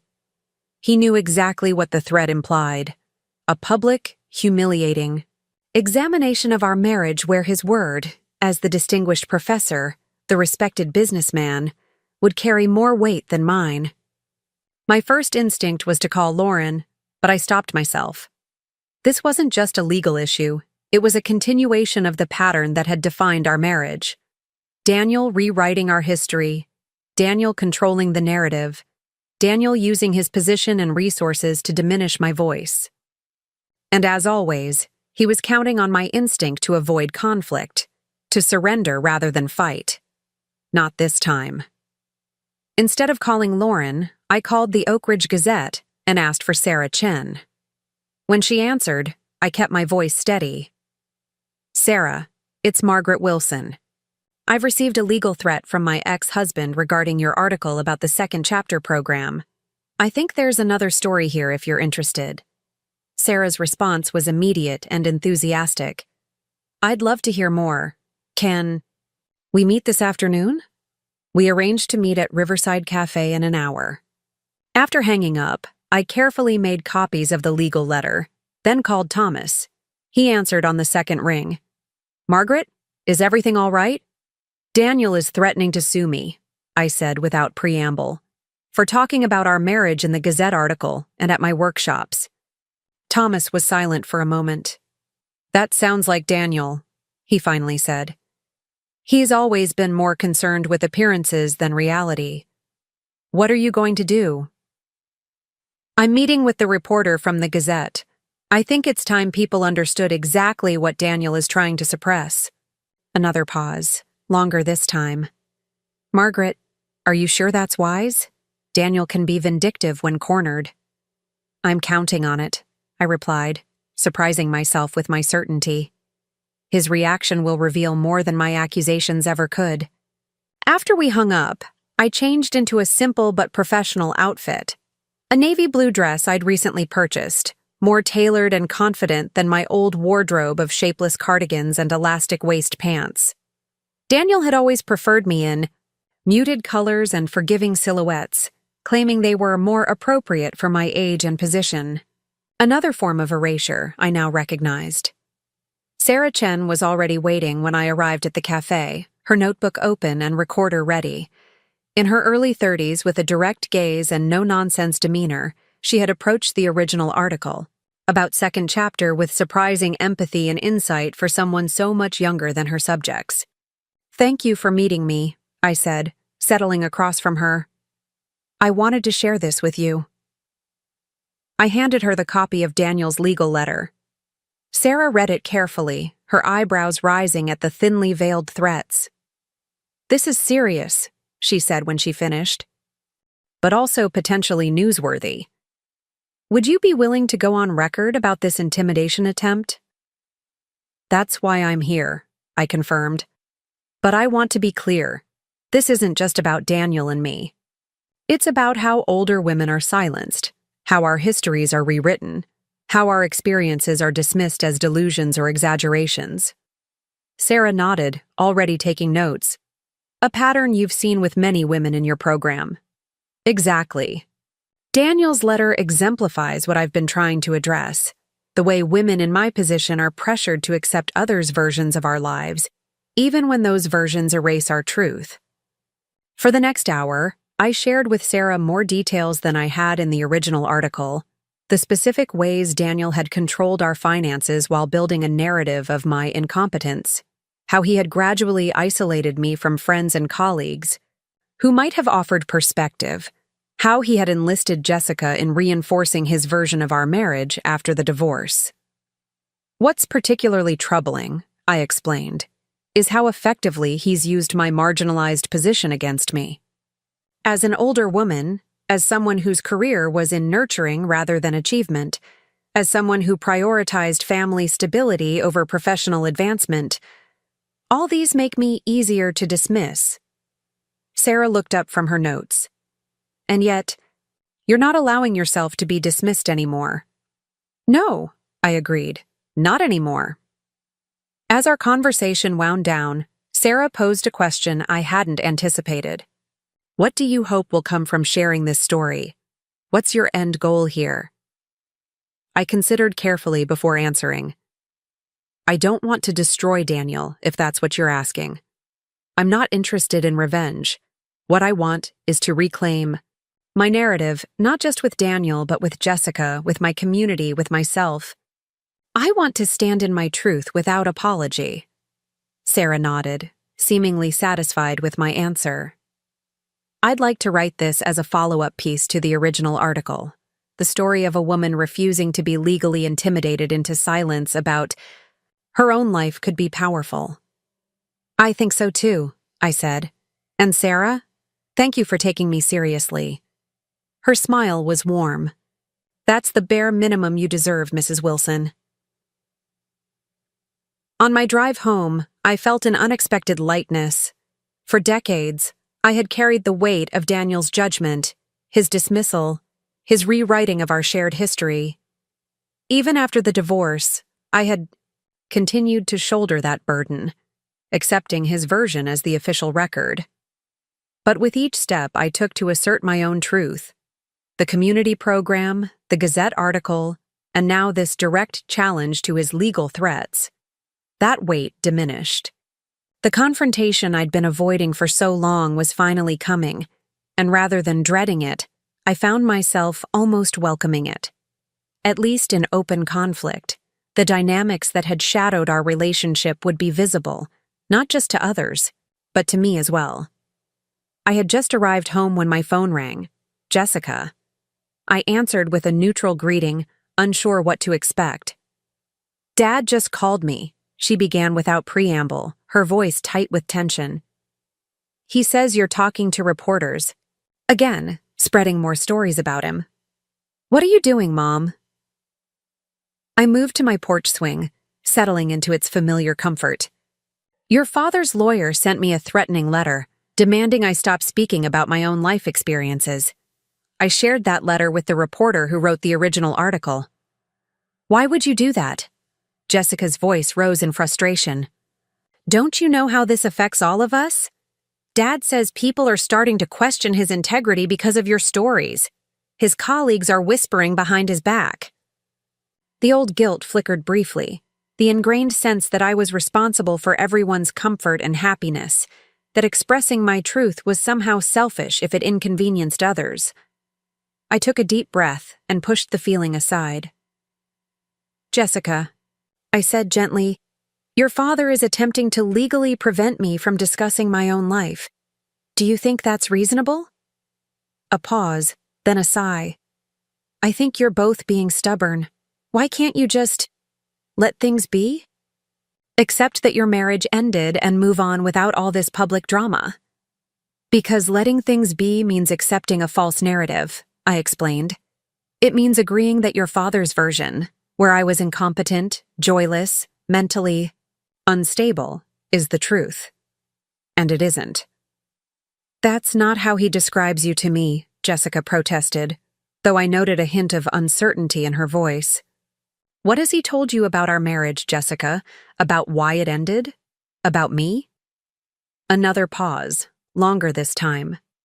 He says you were always unhappy, that you resented his success, that you made the home environment tense and difficult, that he tried for years to make it work, but you couldn't or wouldn't meet him halfway. The familiar distortions twisted in my chest, but I kept my voice steady. "And you believed that without question?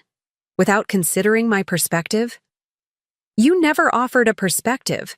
Jessica's frustration bubbled over.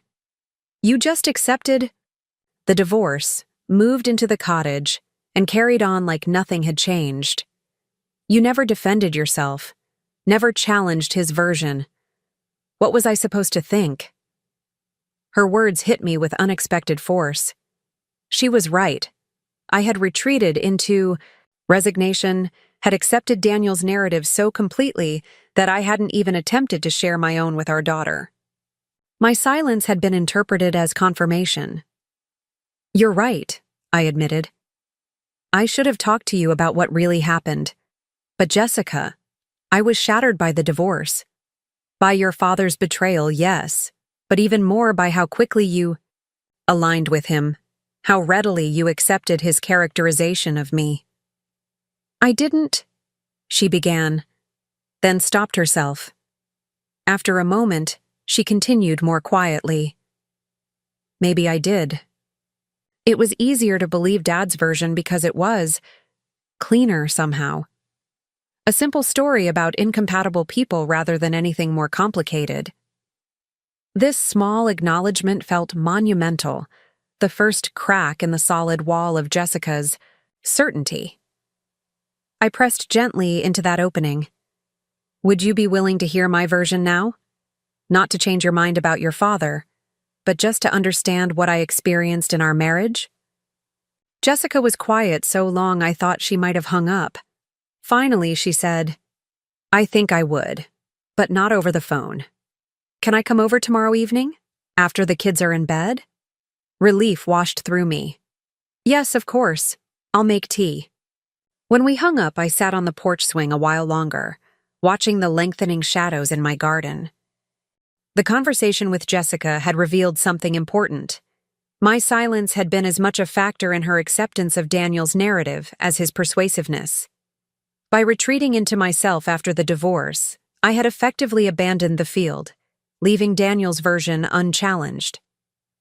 But now, with my community program growing, with the Gazette articles, with the simple act of standing in my truth without apology, I was creating space for a different narrative. Not just for myself, but for Jessica, for the women in my workshops, perhaps even for Noah and Zoe as they grew. The next morning, Sarah Chen called to tell me the follow-up article would run in Sunday's paper. "My editor is excited about it," she said. "He thinks it touches on broader issues about how women's stories are controlled and contained, especially as they age." "That's exactly what I hoped," I told her. "Thank you for understanding the larger context."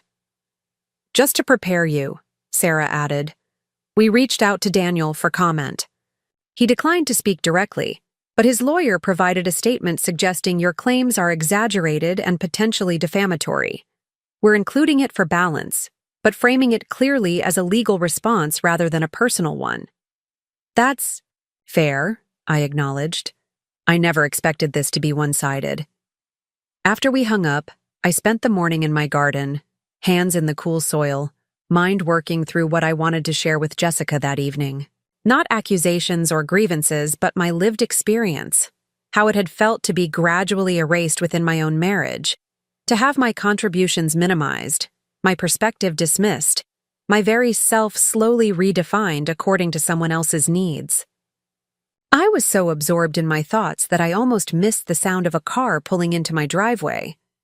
Looking up, I was startled to see Daniel himself emerging from his sleek black sedan, his expression set in the cold determination I knew all too well. For a moment, I considered retreating into the house, avoiding this confrontation. But that impulse, the instinct to accommodate, to smooth things over, to disappear rather than disturb, was exactly what had led me to this point. Instead, I straightened, brushed the soil from my gardening gloves, and faced him directly. "Daniel?" I acknowledged with a nod. "This is unexpected." He approached the garden gate but didn't open it, maintaining the boundary between us. "Margaret?" he responded, his voice controlled but with an undercurrent of tension. "We need to talk about this newspaper situation. If you're here about the legal letter, I've already discussed it with the reporter," I said evenly. "Sunday's paper will have a follow-up article." Daniel's jaw tightened. "So Thomas was right. You're really going through with this public assault on my character." "Is that how you see it?" I asked, genuinely curious. "As an assault on you, rather than an assertion of my own experience?" "Your experience directly contradicts reality," Daniel said, making air quotes around the word. "You're painting me as some kind of villain when all I did was try to make our marriage work despite your difficulties." The familiar framing, my difficulties, as the central problem of our marriage, nearly pulled me back into our old dynamic, where I would automatically question myself, doubt my perceptions, accept blame. But the months of leading my workshop, of hearing other women describe similar gaslighting, had strengthened my resolve. "That's your perspective," I said calmly. "I have mine. After 30 years, I think I've earned the right to share it." Daniel's expression darkened. "I've been patient with you, Margaret. I've allowed you to stay in the cottage despite that ridiculous community center program undermining my reputation. I've tolerated your sudden independence phase without comment. But this newspaper vendetta crosses a line." "Allowed me to stay in the cottage?" I repeated, focusing on this particular revelation.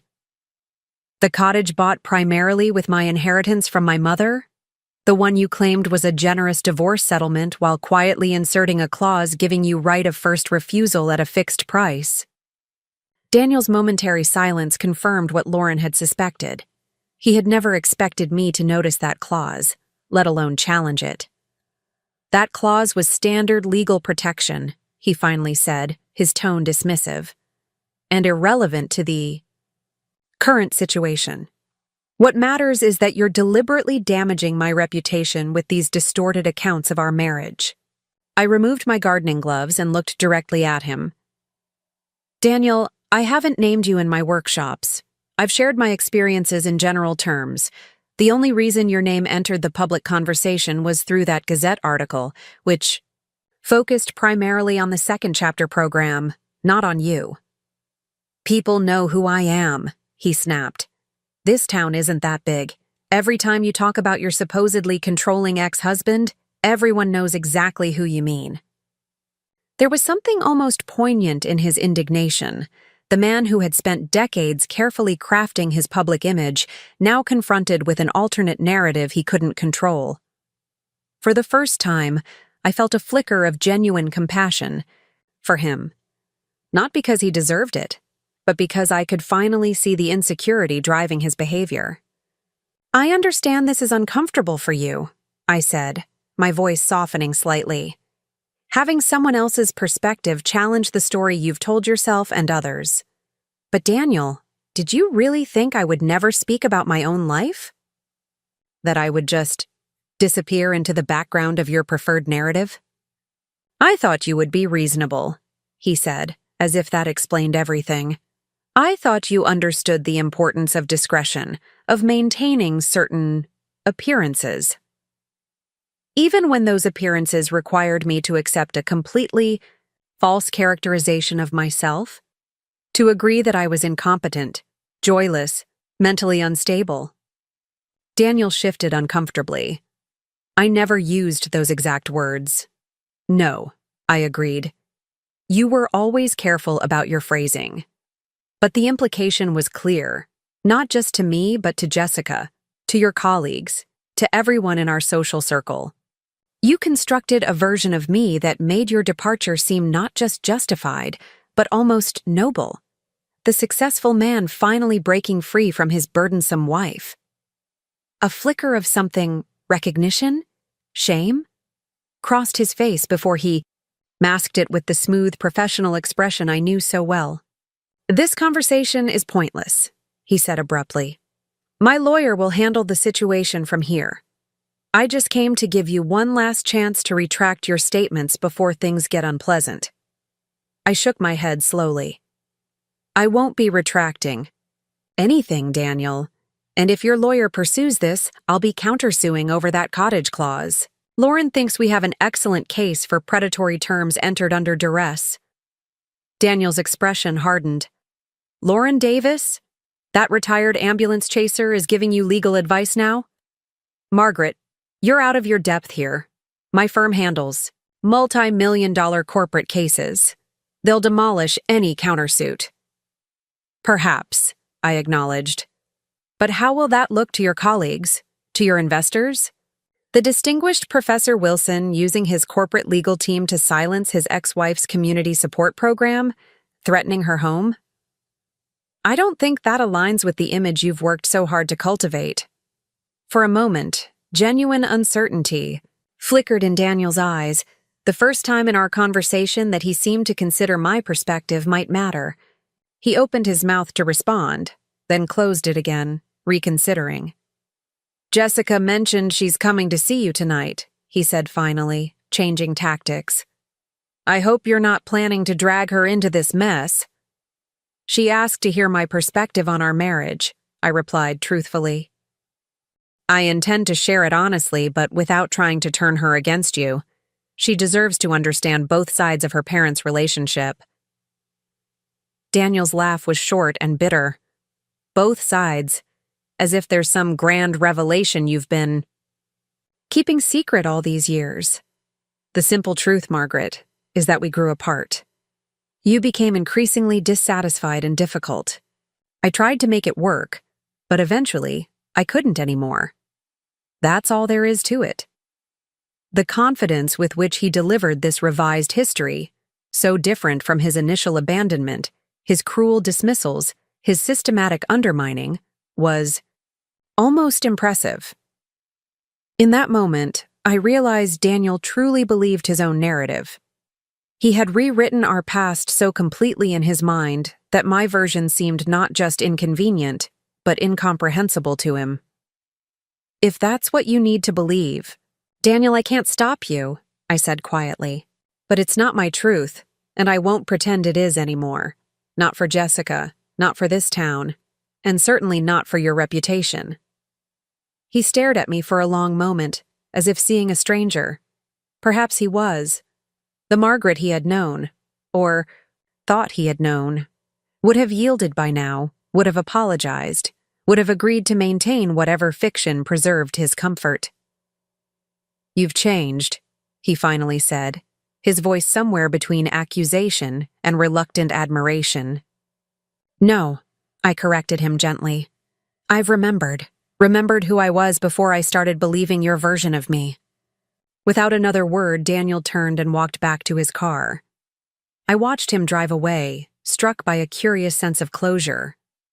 For all his threats and manipulations, he had ultimately revealed more than he had intended: his deep need to control, the narrative, his assumption that his perspective inherently outweighed mine, his genuine confusion when confronted with a Margaret who refused to disappear.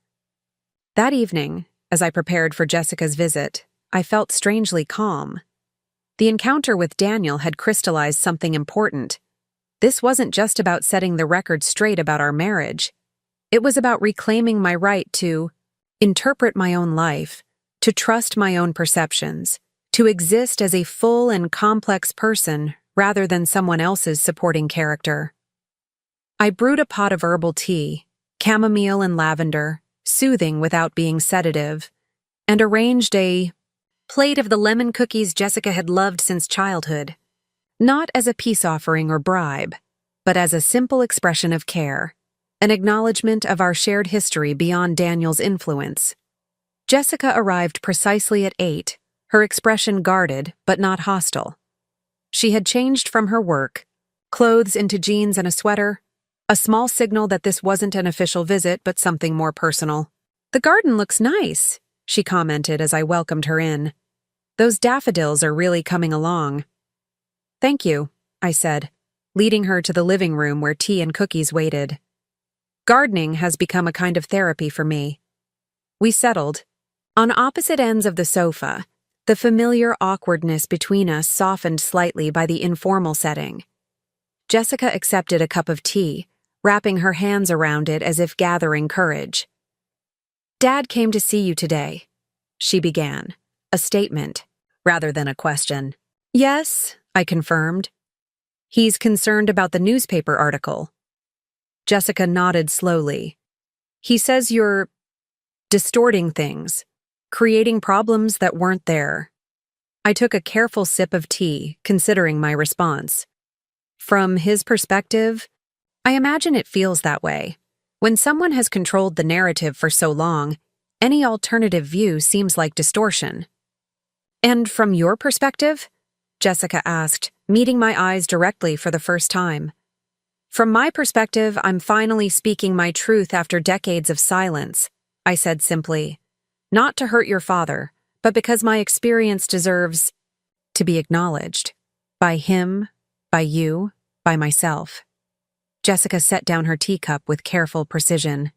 "That's why I'm here, to listen to your perspective. But Mom, I need to understand. Why now? Why, after all these years of just accepting everything?" It was a fair question, one I had asked myself repeatedly over the past months. "I think it started that day at Thanksgiving," I admitted. Standing in the doorway with that pie, looking at a table with no place for me, it was like seeing my whole life in miniature. How I'd become this accessory, useful for what I could provide but not essential enough to actually include. Jessica winced slightly but didn't interrupt. "After that, it was like waking up from a long sleep," I continued. "I started seeing patterns I'd been blind to, or maybe had chosen not to see. How your father had gradually isolated me over the years, how he had built a narrative of me as incompetent and difficult, how that narrative had shaped how others saw me. Even you." I never thought you were incompetent, Jessica protested, but her voice lacked conviction. Didn't you? I asked gently. When was the last time you asked for my advice on something important? When did you last describe me to others? As intelligent or insightful rather than just maternal or supportive? Jessica's silence was answer enough. I don't blame you, I hastened to add. You absorbed the story that surrounded you, your father's story primarily. We all did, including me. That's what I'm trying to change now.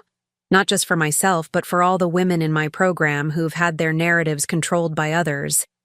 Jessica reached for a lemon cookie, turning it over in her hands without eating it.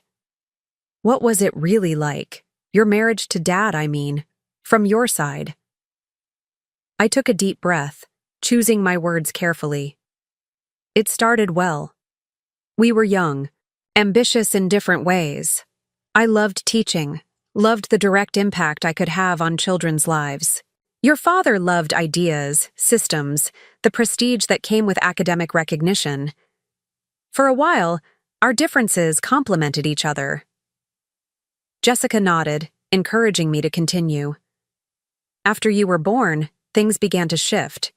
Your father's career was accelerating, requiring more networking, more image management. My work remained steady. Same classroom, same salary, same daily challenges and rewards. He began to see my consistency as lack of ambition, my contentment as complacency. I remember him saying that, Jessica admitted quietly, that you lacked vision, that you were satisfied with mediocrity. The familiar criticism stung, but I pressed on. What he called mediocrity, I called purpose. I was good at teaching, Jessica, really good. Those children thrived in my classroom. But that kind of success doesn't come with titles or salary increases, or public recognition. It's quiet, cumulative, often invisible to anyone not directly involved. I never thought of it that way, Jessica said slowly. Dad always made it sound like you just settled. Like you could have done more but chose not to. That was his interpretation, I acknowledged. But from my perspective, I was choosing depth over breadth, impact over advancement. Different values, not lesser ones. We talked for hours, moving. From the broad strokes of my marriage to specific incidents Jessica remembered, family vacations interpreted through Daniel's lens versus my experience, conflicts she had witnessed but never fully understood, patterns of behavior she had accepted as normal that now appeared in a different light.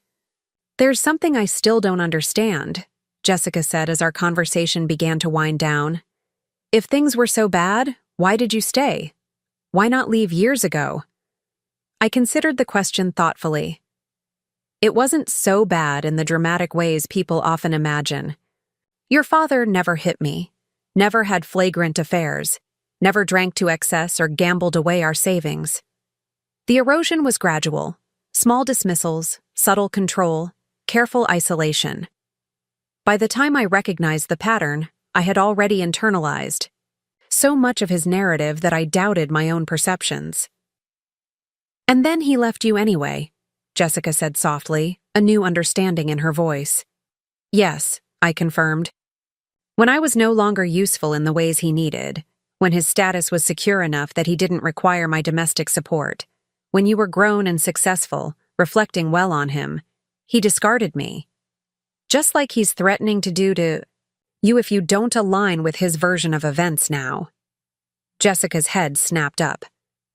What do you mean? Has he suggested that siding with me in this current situation would damage your relationship with him? I asked. Has he implied that your loyalty is being tested? The flicker in Jessica's eyes told me I'd hit the mark. He said I needed to decide whose version I believed, she admitted, that I couldn't have it both ways. Classic Daniel, I said without rancor. Creating false binaries, forcing choices that don't need to be made. But Jessica, that's not how truth works. You can recognize my experience without invalidating everything you've shared with your father. You can hold complexity. Jessica was quiet for a long moment, absorbing this. Then she asked the question I'd been both hoping for and dreading. "Mom, those photos Uncle Thomas found, the ones in the newspaper article, were they representative? Were you really that happy? With us? With Dad?" The vulnerability in her voice squeezed my heart. She wasn't just asking about photographs. She was asking about the emotional reality of her childhood home. "Yes," I said simply. "Not every moment, of course. All marriages have their challenges, their disagreements. But for many years, I was genuinely happy in our family. I loved being your mother. I found joy in creating a home where you could thrive. I even loved your father, deeply and truly, until the constant erosion of his respect made that impossible." Tears welled in Jessica's eyes, the first I'd seen from her in years. "I think I needed to hear that," she whispered. "I think I've been carrying this fear that my whole childhood was a lie, that underneath our family photos was this terrible unhappiness I never recognized." I reached across the sofa and took her hand, the first real physical connection we'd shared since Thanksgiving. "Your childhood wasn't a lie, Jessica. The love was real. The happy moments were real. What was false was the narrative that developed later, that I had somehow failed as a wife and mother, that I had been a burden rather than a partner." She squeezed my hand, not pulling away. "I'm sorry I believed him so easily, that I didn't question his version more. He's very persuasive," I said with a small smile, "and it's natural to want to believe your parents' perspective, especially when the alternative is uncomfortable." As Jessica prepared to leave, she paused at the door, turning back to face me. "The article on Sunday. Do you think it will make things worse with Dad?" "Probably temporarily," I admitted. "But in the long run, I think it's necessary. Not just for me, but for all the women in similar situations who need to know they can reclaim their stories." Jessica nodded slowly. "I understand that now. And Mom, I'd like to come to your next workshop if that's still okay. I think I need to hear more." After she left, I sat in my quiet cottage, reflecting on the evening's revelations. Jessica had listened, really listened, perhaps for the first time since the divorce. She hadn't fully embraced my perspective, hadn't rejected her father's influence entirely, but she had created space for my truth alongside his. It was more than I had dared to hope for. As I prepared for bed, my phone chimed with a text from Thomas. "Daniel called. He's rattled. Whatever you said today made an impact. Stay strong." I smiled at the message, a quiet confirmation that the ground was shifting. Daniel's controlled narrative was beginning to fracture, not just with Jessica, but perhaps even in his own mind. The revelation wasn't about destroying him or even vindicating myself. It was about creating space for a more complex, more truthful understanding of our shared past. And in that space, I was discovering, there was room for me to exist fully, without apology or erasure, room for my perspective to matter, room for my voice to be heard. The Sunday paper arrived early. The follow-up article prominently featured on the front page of the local section. Local woman challenges ex-husband's legal threat to silence her story. Sarah Chen had done a remarkable job, presenting the situation not as a petty domestic dispute, but as a reflection of broader societal patterns. How women's voices are controlled, how their histories are rewritten, how their experiences are delegitimized, especially as they age. My phone began ringing almost immediately. Women from my workshop expressing support, neighbors offering encouragement, even a local attorney volunteering pro bono assistance if Daniel's threats escalated to actual legal action. The community, I had thought lost to me after the divorce, was reforming around this new version of Margaret Wilson, not as Daniel's ex-wife or Jessica's mother, but as a woman standing firmly in her own truth.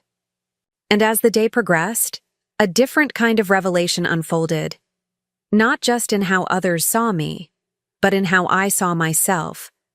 The woman who had stood in Jessica's doorway at Thanksgiving, pie in hand, accepting erasure as her due, felt like a distant memory. In her place was someone I was still getting to know, someone who had always been there beneath layers of accommodation and self-doubt, someone who, at 64, was finally coming into her full and rightful existence. That evening, as dusk settled over my garden, I sat on my porch swing and watched the first fireflies of the season emerge, their gentle lights pulsing in the gathering darkness. Each tiny flash seemed to echo the sentiment that had been growing within me since that Thanksgiving turning point. I am here. I exist. My light matters. And for the first time in decades, I believed it without reservation. Summer arrived in Oak Ridge with a particular sweetness that year. My garden had never been more vibrant, not just the flowers and herbs I'd always tended, but new vegetables stretching in neat rows behind the cottage. The second chapter program had expanded to 3 weekly sessions, with a waiting list that constantly renewed itself as word spread through neighboring towns. I'd hired 2 part-time assistants, both graduates of earlier workshops, to help manage the growing demand. The most significant transformation, however, wasn't in my garden or my program, but in the quiet confidence that had become my constant companion. The woman who had once apologized for her existence now moved through the world with purpose and clarity, no longer seeking permission to occupy space.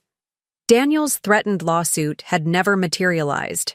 After the second Gazette article generated widespread community support for me, his lawyers quietly withdrew their demands.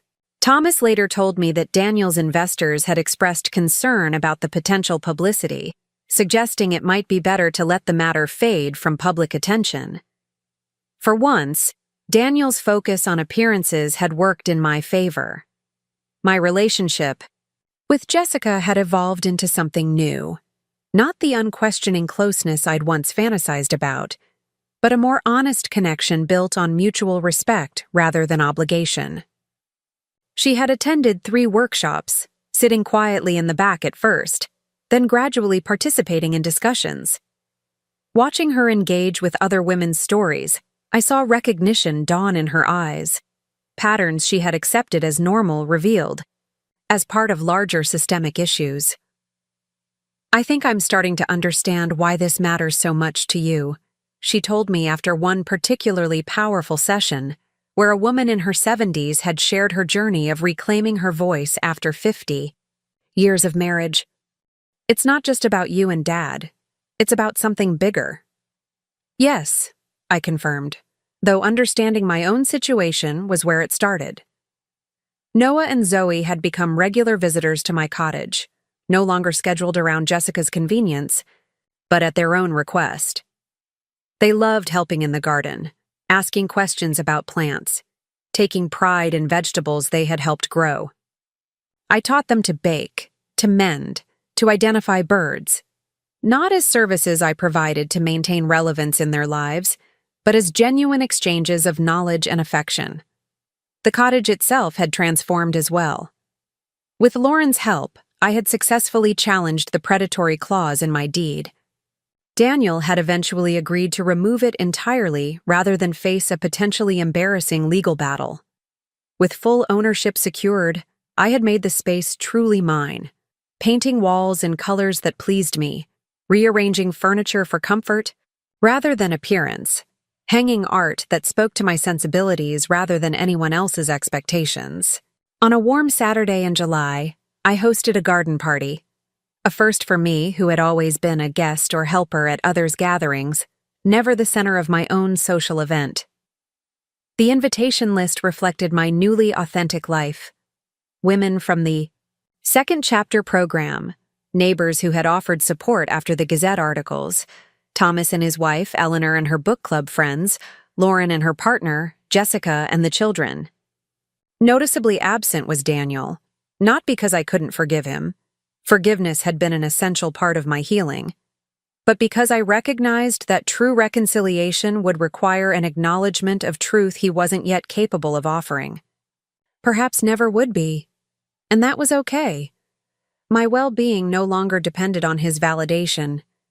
I was arranging flowers on the long tables I'd set up beneath the oak tree when Jessica arrived early, carrying a homemade quiche and a bottle of wine. "This is a first," she commented with a small smile. "You hosting, me bringing food." "A welcome role reversal," I agreed, accepting her offerings. She glanced around at the preparations, tables decorated with mason jars of wildflowers, fairy lights strung through tree branches for later when dusk fell, a buffet table waiting for potluck contributions. "It looks beautiful, Mom. You've done an amazing job with this place." "Thank you," I said simply, accepting the compliment without deflection or qualification. Another small but significant change in how I moved through the world. Jessica helped me arrange the final details, our movements around each other easier than they had been in years. As we worked, she broached a subject I hadn't expected. "I've been thinking about what you said about purpose versus advancement," she began, carefully arranging napkins at each place setting, "about choosing depth over breadth." "Oh?" I prompted, curious where this was leading. "I've always measured success the way Dad does: promotions, recognition, external validation. But lately I've been wondering if I'm missing something important." She looked up at me, a question in her eyes. "Are you happier now? Working at the community center, teaching your workshops, living more? I don't know. Authentically?" The question deserved careful consideration. "I am," I said finally.